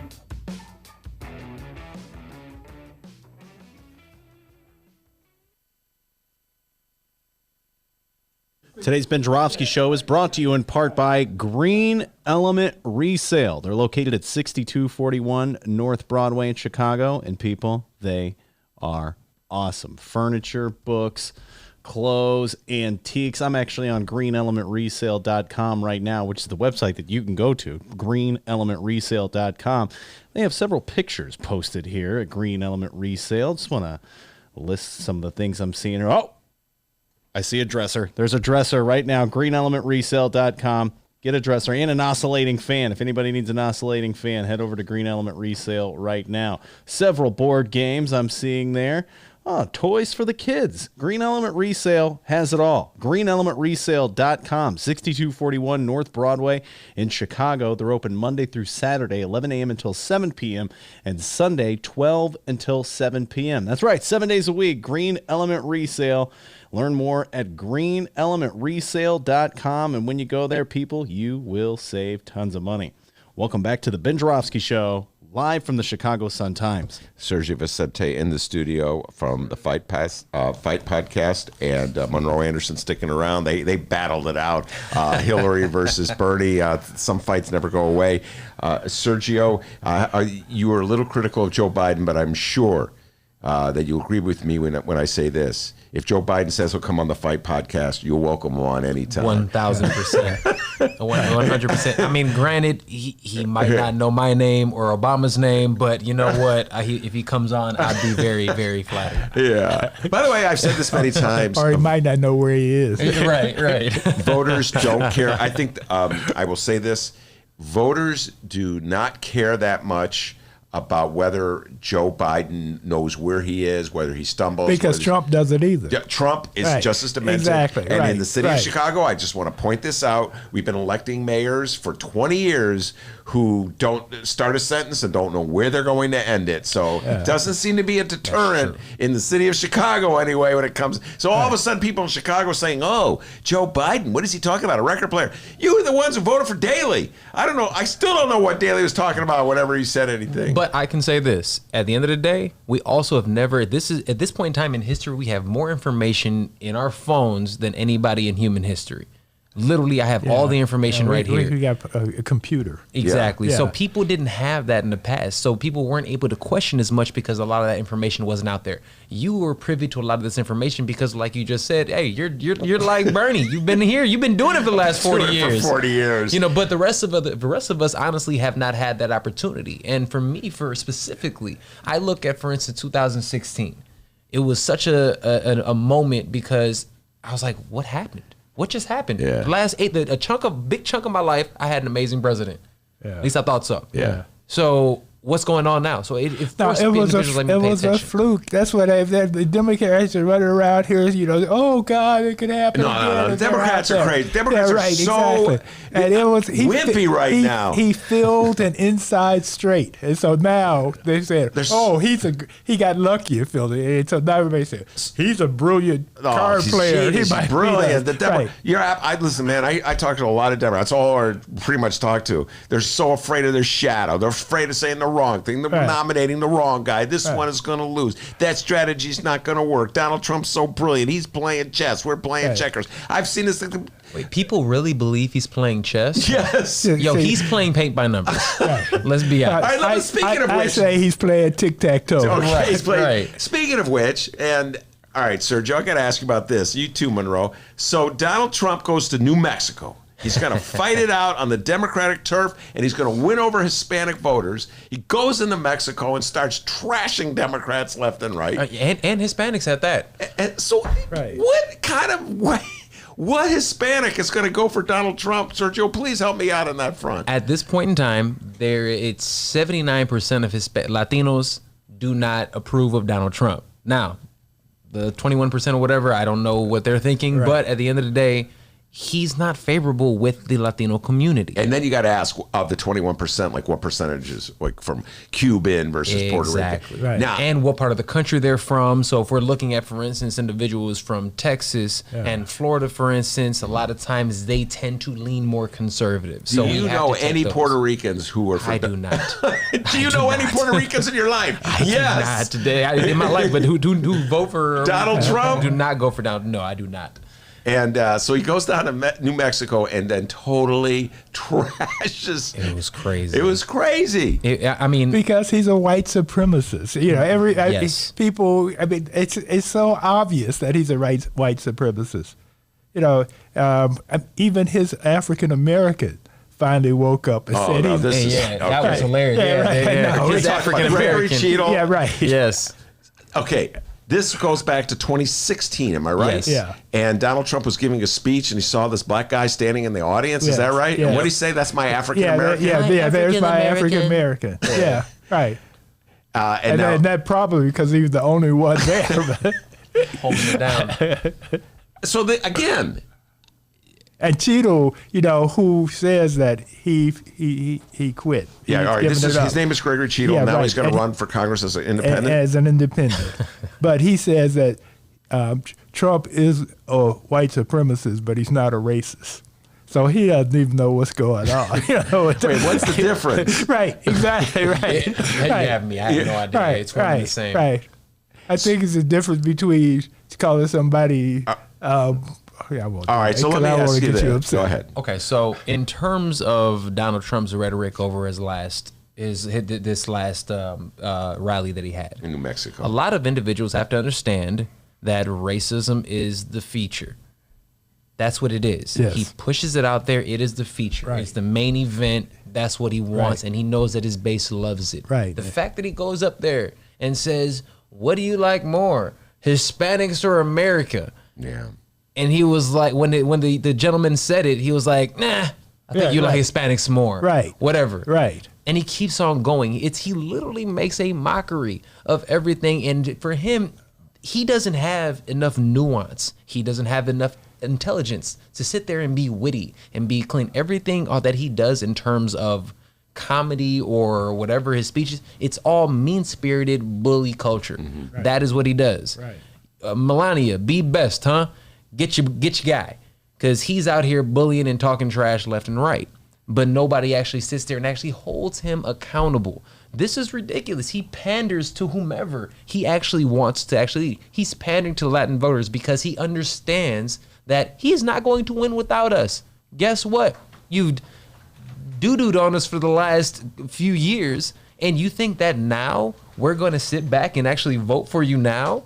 Now you think after a couple months, I'm going to say a couple different things, and he's going to change, and they're all going to change their minds, and they're going to love me. Wrong. Is there anything, in your humble opinion, either one of you, both of you, that Donald Trump can say now as we head into election year to win over black or Latino voters, aside from Cuban voters who are vehemently anti-communism? No. Communist. Yes. I quit. Okay. Okay. Yes. If he says that, that's one thing. But in terms of actually someone sitting there saying anything, yeah, he doesn't understand that people are actually intelligent enough to realize that he contradicts himself in every sentence. Even in this speech in New Mexico, he had 26 lies in an hour speech. I can't give you 26 like that. That would be difficult to sit there and actually do. And Monroe, do you think, other than quitting, do you think there's anything you could say? No. All right. Well, let me close this segment by telling you guys this. We've been trashing Donald Trump now, all this entire segment. We trash him all the time. And yet, I said this yesterday, I had a revelation this weekend.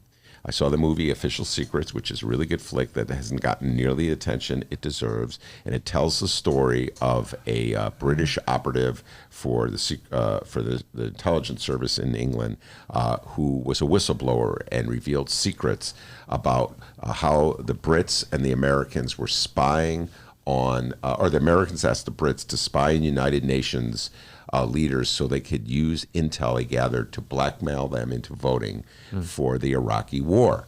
All right. And when I watched this movie and they showed Bush and they showed Cheney and they showed all the lies that that administration delivered in order to engineer support for a war in Iraq that was in nobody's best interest in this country, certainly not in anybody's best interest in Iraq, and has caused so much damage, so much death, so much waste of money, energy, and time. Gentlemen, I said to myself, Donald John Trump is not the worst president of the 21st century. I've already said that. I mean, we're talking about in terms of on the global scale, what has happened worse, granted, he's the most terrifying because he's a loose cannon. We have no idea what's going to go on.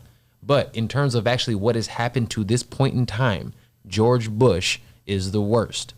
And I remember because you were in high school. Yes. You were playing football in high school in that time. Yes. And we were worried that like the war, how long would this war? Here it is. How many years later? The wars are still going on. 18 years later. It's ridiculous. I mean, that at this point in time is by far the worst. But again, he had 2 terms to get it in. Yeah.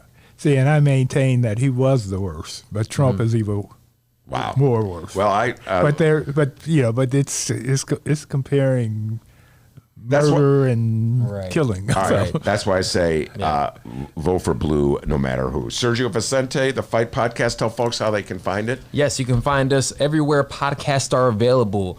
iTunes, Google Play, SoundCloud, Stitcher, all the above. So check us out there. Also check out the website, www.thefightpodcast.com. Find me there. I was going to ask you too, like if you could give us an example, like what was the last week's show you talked about, and what's the upcoming show? Absolutely. So each and every week I'll sit there, for instance, and I break down all of the up and coming events. Actually, last week I had a long soliloquy about Conor McGregor. I know a lot of people understand that Conor McGregor is the biggest name in combat sports, really. And he has not won a fight in over 1,000 days. It's been over 3 years. He beat that bus. Remember, he was beating the bus. He also beat up some really old guy in Dublin. Yeah. So in a bar. In a bar. You know, he's done a lot of those things. He beat the old guy in a bar, man. You know, I saw that dude is nuts, man. He's absolutely nuts. But he's a loser. So one thing that I'll do is I'll sit there. I'll talk each week. I talk about a little bit of fight news. But then I also break down all of the up and coming events and all the past events as well. So we get about a number of different events during the week. We talk about pop culture. We also go out there and we talk boxing as well. So a little bit of everything, a little all-encompassing show. Well, the next time you come on, I want that T-shirt. He's got the Fight Podcast T-shirt. It's pretty cool. Yeah, show it to the camera right there. All right, Sergio Vicente. We got Maureen O'Donnell on deck. She's a huge fan of Conor McGregor. No, she's just kidding. I don't think she's looking at me like I am not. You want me to say shut your mouth? Yeah, he's saying shut your mouth now. She's not a Conor McGregor fan, but she is one of Chicago's great writers. Maureen O'Donnell will be coming on when we return.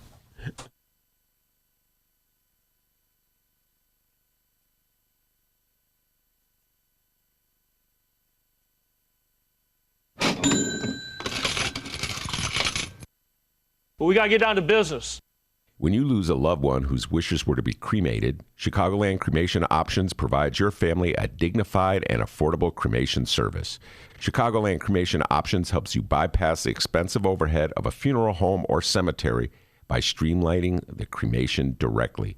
It saves you sometimes thousands of dollars. Chicagoland Cremation Options Crematory, just south of O'Hare, 5 minutes west of Chicago. It's a family-owned business operated by my good friend Douglas Klein. You can find them at ChicagolandCremationOptions.com. One more time, ChicagolandCremationOptions.com. All right, let me save that real quick.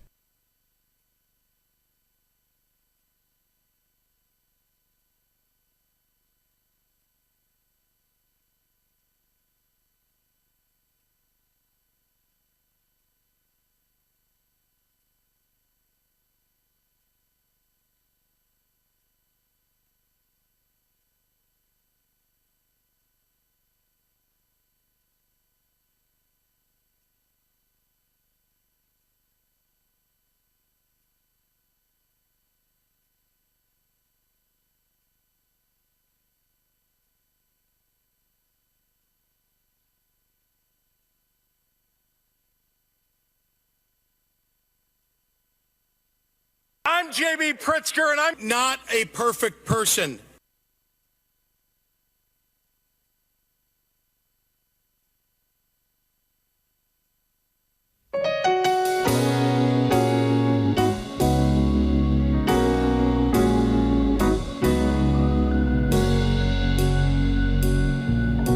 Welcome back to the Ben Joravsky Show.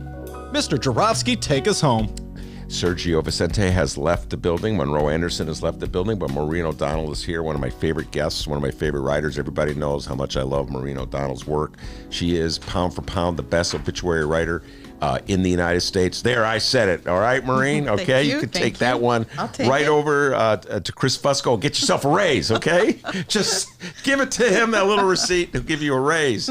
So every now and then there's a obituary that she writes that I call her up. I go, Maureen, you got to come on and talk about this. This is so good. The one on Pedro Bell just pops out. We'll talk about Pedro Bell. And then, of course, now I've discovered this. I've learned this from interviewing Maureen so much. She's also a huge movie fan. And as such, I got a few movie questions I want to ask her as well. So a lot of stuff to talk about with Maureen O'Donnell. Did you have an update at all before I turn it over to Maureen? Before we leave here, we're going to announce our winners for our Caption contest, but we do have some updates here as far as stories. The following comes from the Chicago Sun-Times and the one and only Fran the Woolman Spielman. Chicago would declare the sale of legal weed, recreational cannabis, as the grown-ups call it. Chicago would declare the sale of recreational cannabis off limits in the Central Business District under rigid zoning rules proposed by Mayor Lori Lightfoot that a downtown alderman hopes to relax. Ben, you were weighing in on this earlier. This is absurd and ridiculous, and I talked about this earlier in the show. This notion that somehow or other we should exempt the Loop from cannabis shops, or whatever we're going to call them, reefer shops, because somehow or other it would alienate or scare tourists. I'm not quite sure where Chicago's mentality is. Again, folks, the year is 2019. We're not in 1951. And I think we would want to sell marijuana to visitors from out of state. They would probably want to buy it, and better them buying their reefer here and spending tax dollars, raising tax dollars for our coffers that we need, than what? Buying it back home and bringing it on an airplane. So I think it's a foolish ban, and I think we should relax it. What do they call it? The exclusion zone? Is that what they call it, Dave? The exclusion zone. They're excluding the Loop. Like I said, it's like policy from the 1950s. And one more update here. It's already come and gone. Lollapalooza. Ben, I know you're bummed out about that. You loved Lollapalooza. By the way, what was your favorite act at Lollapalooza? Who was your favorite band there that performed? My favorite band? Yeah. My favorite band was the Beatles. I love the Beatles. Really? Yesterday. Okay. Oh, my sure. So, all right. Were the Beatles at Lollapalooza this year?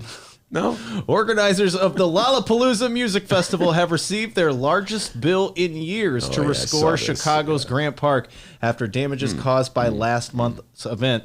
Media reports Lollapalooza received a $645,000 bill this year to clean up Grant Park. It's the highest amount incurred by the festival since 2011, when promoter C3 Presents spent over $1 million to revive Grant Park. The 4-day festival that year was battered by frequent storms. All right, listen, my attitude about Lollapalooza, if you guys are happy, God bless you, all right? And by the way, Dee, remember I was singing Lollapalooza's praise because I had to drive from one end of the north side to the other? Nobody was on the streets. I was like, God, can we have Lollapalooza every day? Everybody was there seeing the Beatles. Yeah, right. They were seeing the Beatles, John, Paul, George, and Ringo. Anyway, I love the Beatles very much, but great to see. $640,000. Hope the promoters pay the money, and so it doesn't come out of our taxes. All right, Maureen O'Donnell, let's talk about Pedro Bell. This obituary ran, I think I called you immediately or texted you immediately. Yes. It's already been a couple weeks, but anyway, let's talk about Pedro Bell, who he is and why he's so important. Well, he really helped create the myth, the artistic mythos of George Clinton and Funkadelic. He was the artist who created these really trippy, Afrofuturistic, gorgeously painted album covers. And I think it was Mr. Bell's biography on the website for George Clinton and Parliament Funkadelic called him an urban Hieronymus Bosch, which I just love. Yeah. And these were, people would put this music on and study those album covers for signs and symbols. There was so much to look at. And, sadly, he, spent his last years in obscurity and ill health. He lost much of his vision, so he couldn't create his art anymore. He was in a nursing home in Chicago Ridge. And he passed away, and the kudos came in. But the last 10 years of his life or so, he was in obscurity. Yeah. No, let's talk about that. You know, so many of your obituaries that you write are about people who've led extraordinary lives, but are not particularly well known by the general public. So you're not the person that's going to write the obituary about a huge celebrity that everybody knows. But sometimes, though. Sometimes, yeah. But by and large, the stories that you tell are about people that are not widely known, even if they are significant. In this case, this gentleman was well known in his community of artists and people who loved George Clinton and the Funkadelics. But he died, like, they extol him, Maureen, when he's gone, and yet he lived such a tough life those last 10 years. It's kind of hard for me to wrestle with that. Yeah, it's the human condition, right? That happens so often. He was sui generis. Tony Fitzpatrick, the great Chicago artist, said Pedro Bell was only like himself. And he said when he was a kid trying to figure out if he could make art a career, he inspired him. Pedro went to Harper High School. He studied art at Bradley University and Roosevelt. And he broke into the George Clinton Parliament Funkadelic world through sort of an underground radio station. He fell in love with the music, and he offered to start doing playbills for them. And he contacted them through WXFM, known as Triad, 70s underground radio station. And one thing led to another, and they liked what he did, and he started doing these album covers at a time when, you know, Sly and the Family Stones. Sly was the chairman of the board of funk. You know, he begat people who begat people who begat Prince, and this guy was in the thick of it all. Now, when he did these great pictures, and I wish people could see this. Well, our viewers, our YouTube viewers, can barely see this, but they're super cool album covers. Was it just he was just paid what? Like one fee? It wasn't as though he was getting a percentage of every album sold, so he couldn't get rich from what he did. The Sun-Times, Karis Beck from the Sun-Times did an interview with him about a decade ago, and I dipped into it for the obituary. When I started seeing on Facebook that he'd passed, it triggered a memory. I remembered Kara's story, which I thought was so fascinating because she had found him at an SRO in Hyde Park. And he said at that time he did not get rich. You know, he didn't give the specifics, but like a lot of people in the music industry, he wasn't living off residuals and royalties, unfortunately. He still had his artwork around him, but, you know, not a big bank account. Here's a great portion from the obit. Even while turning out cover art, Mr. Bell told the Sun-Times he still had to hold down jobs as a security guard with the post office and at an auto parts manufacturer. He said his funktastic philosophy, and that's spelled F-U-N-K-tastic,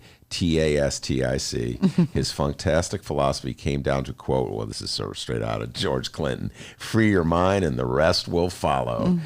When you're going down, you're still up. We believed where the funk was going to take us. And he still had these, like his mind was so rich and so creative, and yet there was no money in it for him, and he was working. It would be like the guy delivering your mail or something that had this incredible genius that you didn't even know about. And those make the best obituaries to me, these underground heroes, these next door stars. And his work was included with pieces by Andy Warhol and Ed Paschke in a 2007-2008 exhibit at the Museum of Contemporary Art in Chicago. It was called Sympathy for the Devil, Art and Rock and Roll since 1967. So he's got the high highs and the low lows. Yeah. And then, of course, Maureen O'Donnell's obituaries, they got these little twists here that are not completely relevant to like just the resume part of a person's life, but it fills out the story, and which is why I think she's such a great writer. And this one has to do, despite his afflictions, his caregiver's nickname for him was Trouble. He used to take cans of a nutritional beverage and toss them at the nursing stations. He would shake them up so they're good and fuzzy and toss them at the nursing station as you roll by. What a character. And it's straight from his brother, the Lakewood, Colorado artist Milo Suru, who said they grew up in an artsy home.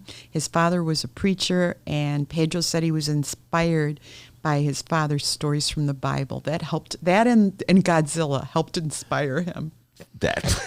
Speaking of movies. Yeah, I was going to say, Godzilla, what role did that play in it? Do you know? With Godzilla? What was it? Just I the think look? I think you can kind of see some traces of Godzilla on some of those album covers. Anyways, that's Pedro Bell. I urge everybody to check it out. Maybe we'll put it on our website, a link to it.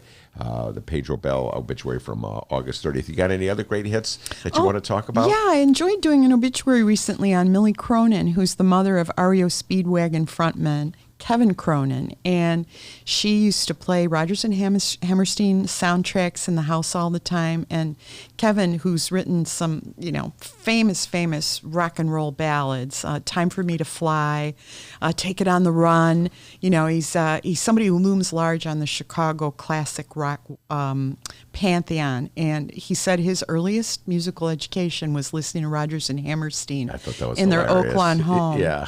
But she had a whole other life. This is a woman who, in another era, could have been a CEO. She raised about more than $1 million for St. Linus Church in Oak Lawn just by organizing a theatrical event every year that drew 2,500 people.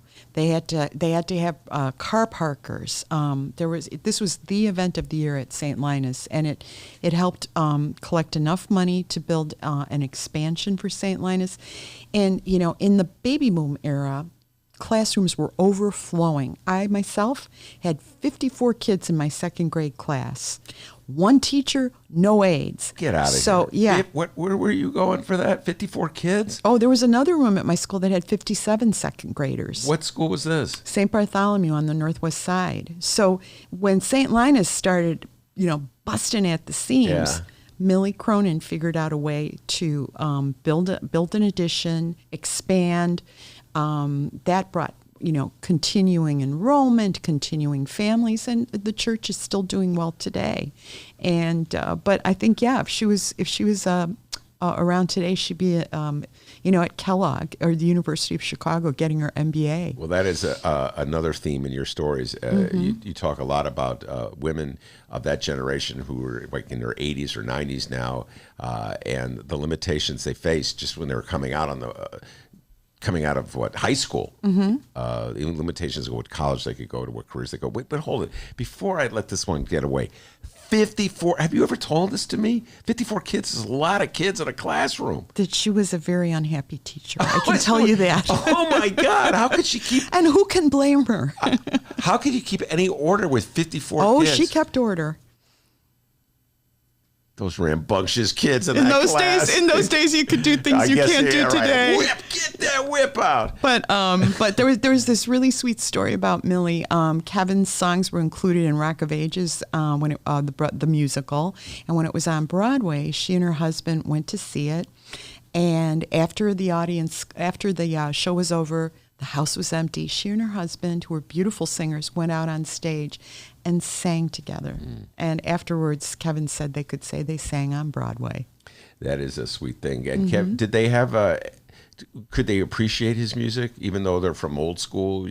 Yeah. I think she was crazy about all her kids and their biggest booster. And yeah, she loved what they all did. And how do you, I always ask you this question, and it's always about the first one I asked. I should have asked it about Pedro. How did you find out about Kevin Cronin's mom and Pedro Bell? How did you find out? What led you to their obituaries? In the case of Pedro Bell, I started to see chatter on Facebook, and in the case of Millie Cronin, I got a call from a relative who said, this is somebody who's worth writing about, and there's a whole story beyond her being Kevin Cronin's mother, that she was the mastermind between this plan to expand and maybe save St. Linus. Yeah. And this is something else that I think we should get out there.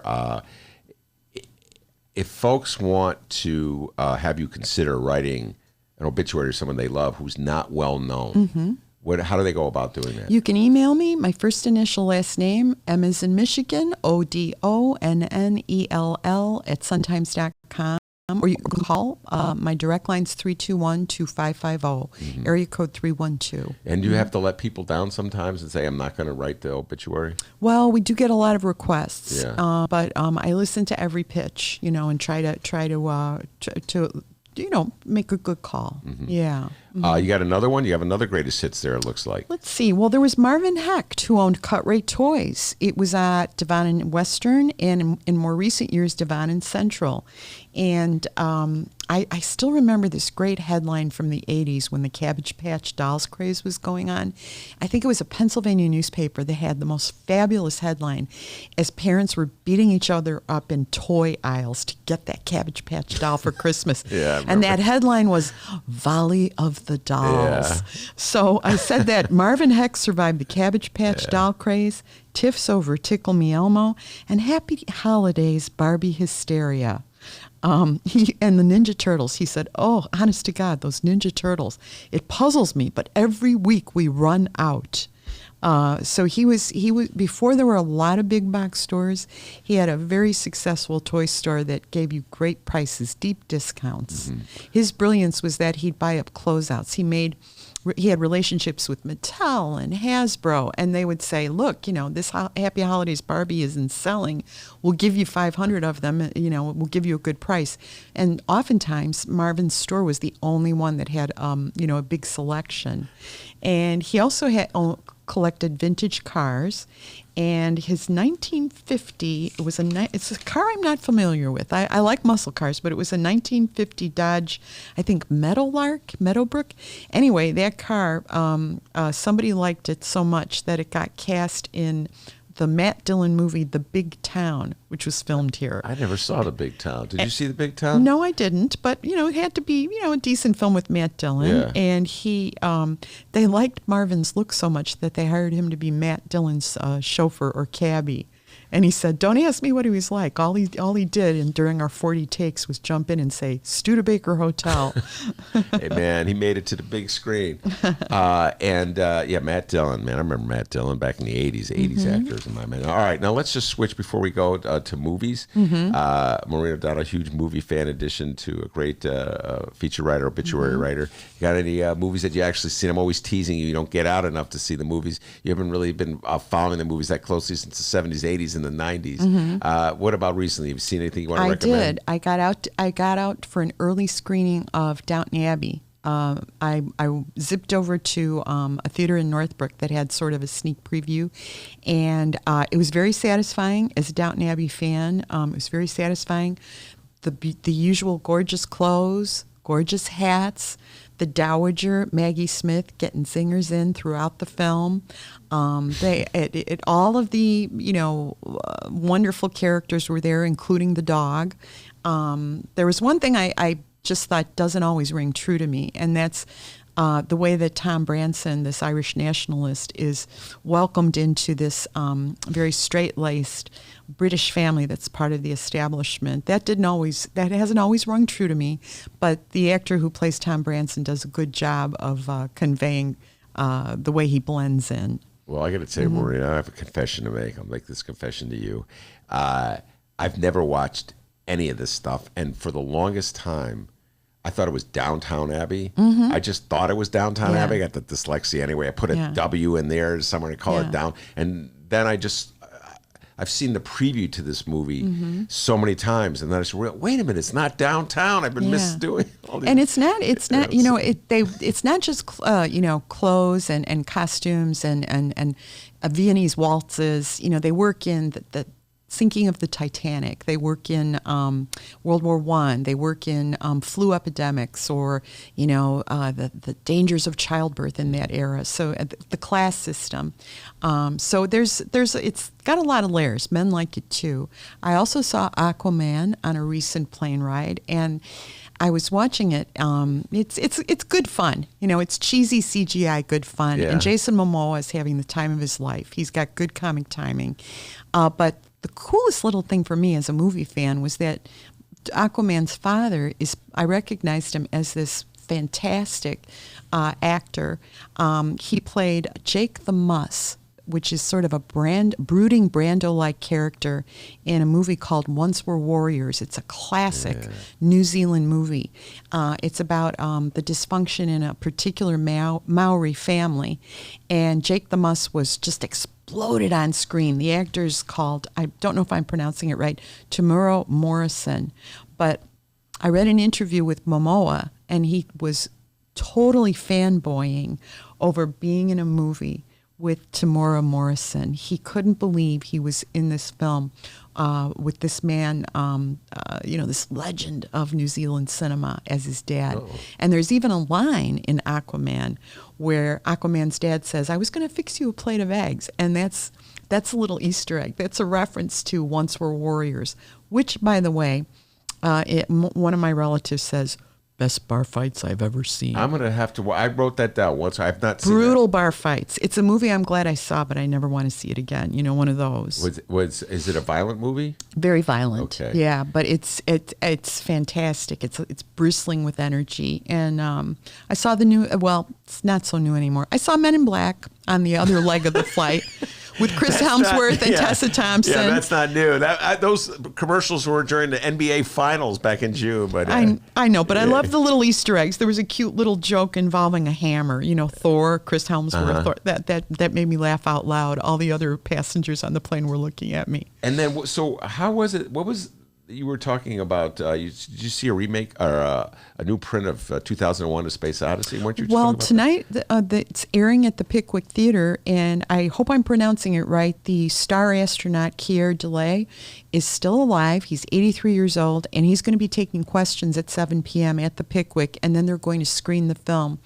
And I saw it several times when I was younger, and then I showed it to my child who was born in the 90s, and it really drove home to me how speeded up our world is now. When I saw 2001 in the 70s, I didn't think it was slow moving, but there are scenes that can go on for 3 minutes just with a female space traveler walking down a rug.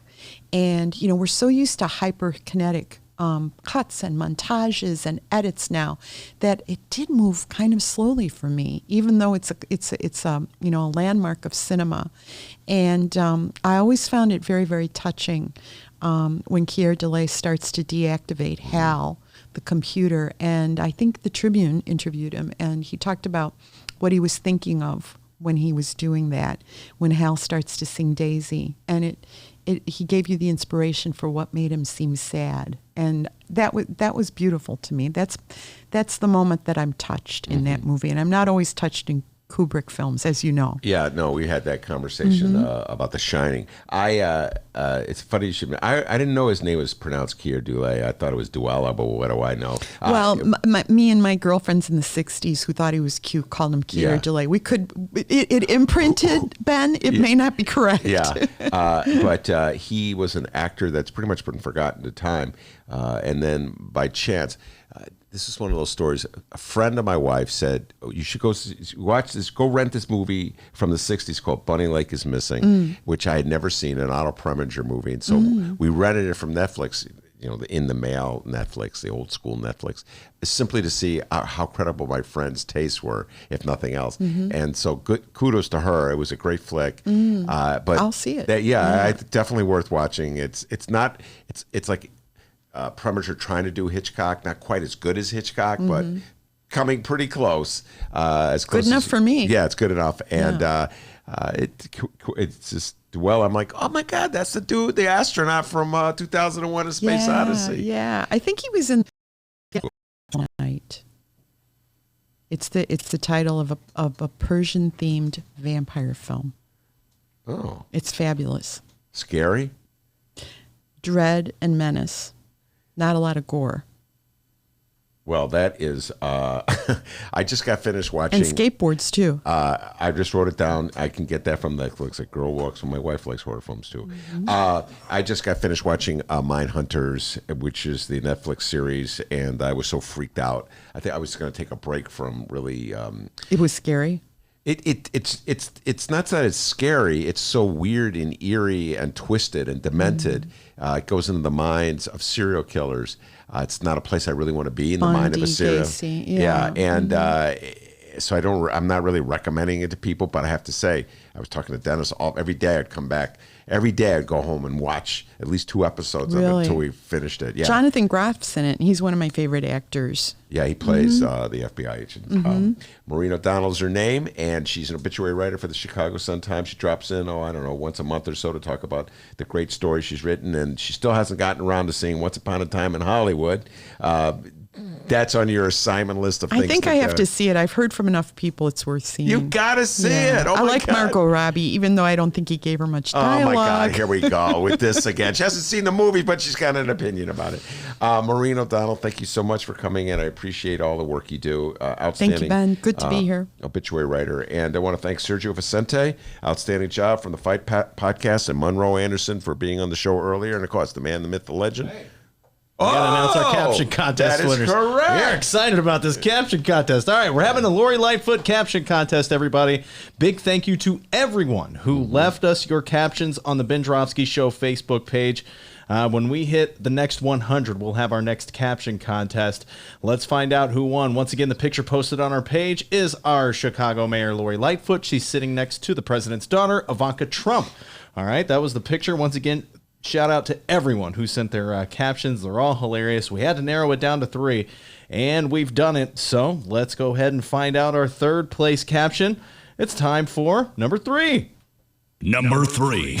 All right, our number 3 caption. It is a doozy, and it comes from a gentleman by the name of Ed. Ed's third place caption. Does your dad... Oh, this is Lori Lightfoot talking to Ivanka, by the way. Does your dad still know those Russian loan sharks? I have a friend who might need to borrow about $800 million. I like that one. Yeah. That is a very good one. Yeah. All right, so Ed, congratulations. You win nothing. We have no prizes, but Wait, boy, we I thought appreciate you gave him $100. Oh, yeah, okay. Can you give me $100, Ed? That I think it worked out for me a little more. All right, time for number 2. Number 2. Our number 2 caption contest winner comes from a gentleman by the name of Hank. Okay. Hank's caption. This is Lori Lightfoot talking to Ivanka. Your dad should try using TIFs. Nobody will figure it out. I remember that one too. Give that guy $500. Okay, right? sure. Let's find out number 3. Number 3. Oh, wait, no, this is number 1. I'm sorry, number 1. Come on, man. Several hats. Several hats on the... Guys, I get the door for guests.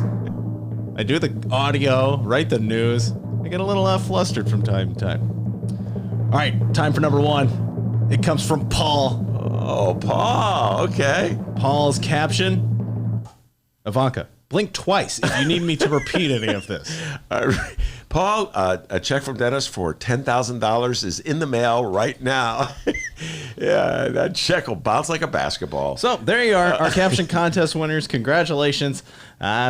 You win this. Hey, you're awesome. Well, Maureen O'Donnell says she's going to send you a check for $10,000 too. Oh, so great. That'll get her back on the show.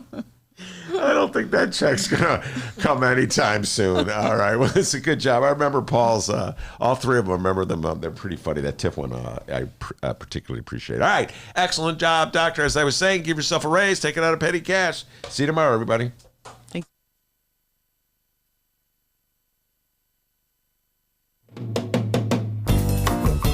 Hey, and remember, you can download previous Ben Joravsky shows and Benny J bonus interviews at both Chicago Sun-Times and Chicago Reader websites, chicago.suntimes.com, chicagoreader.com, or wherever else you download your favorite podcasts.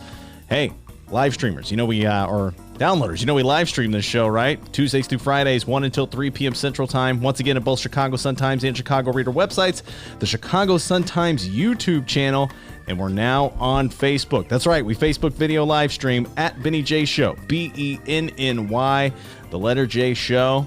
And hey, while you're at that Facebook page, give us a like, follow, share, review, whatever you want to do. We'll see you tomorrow.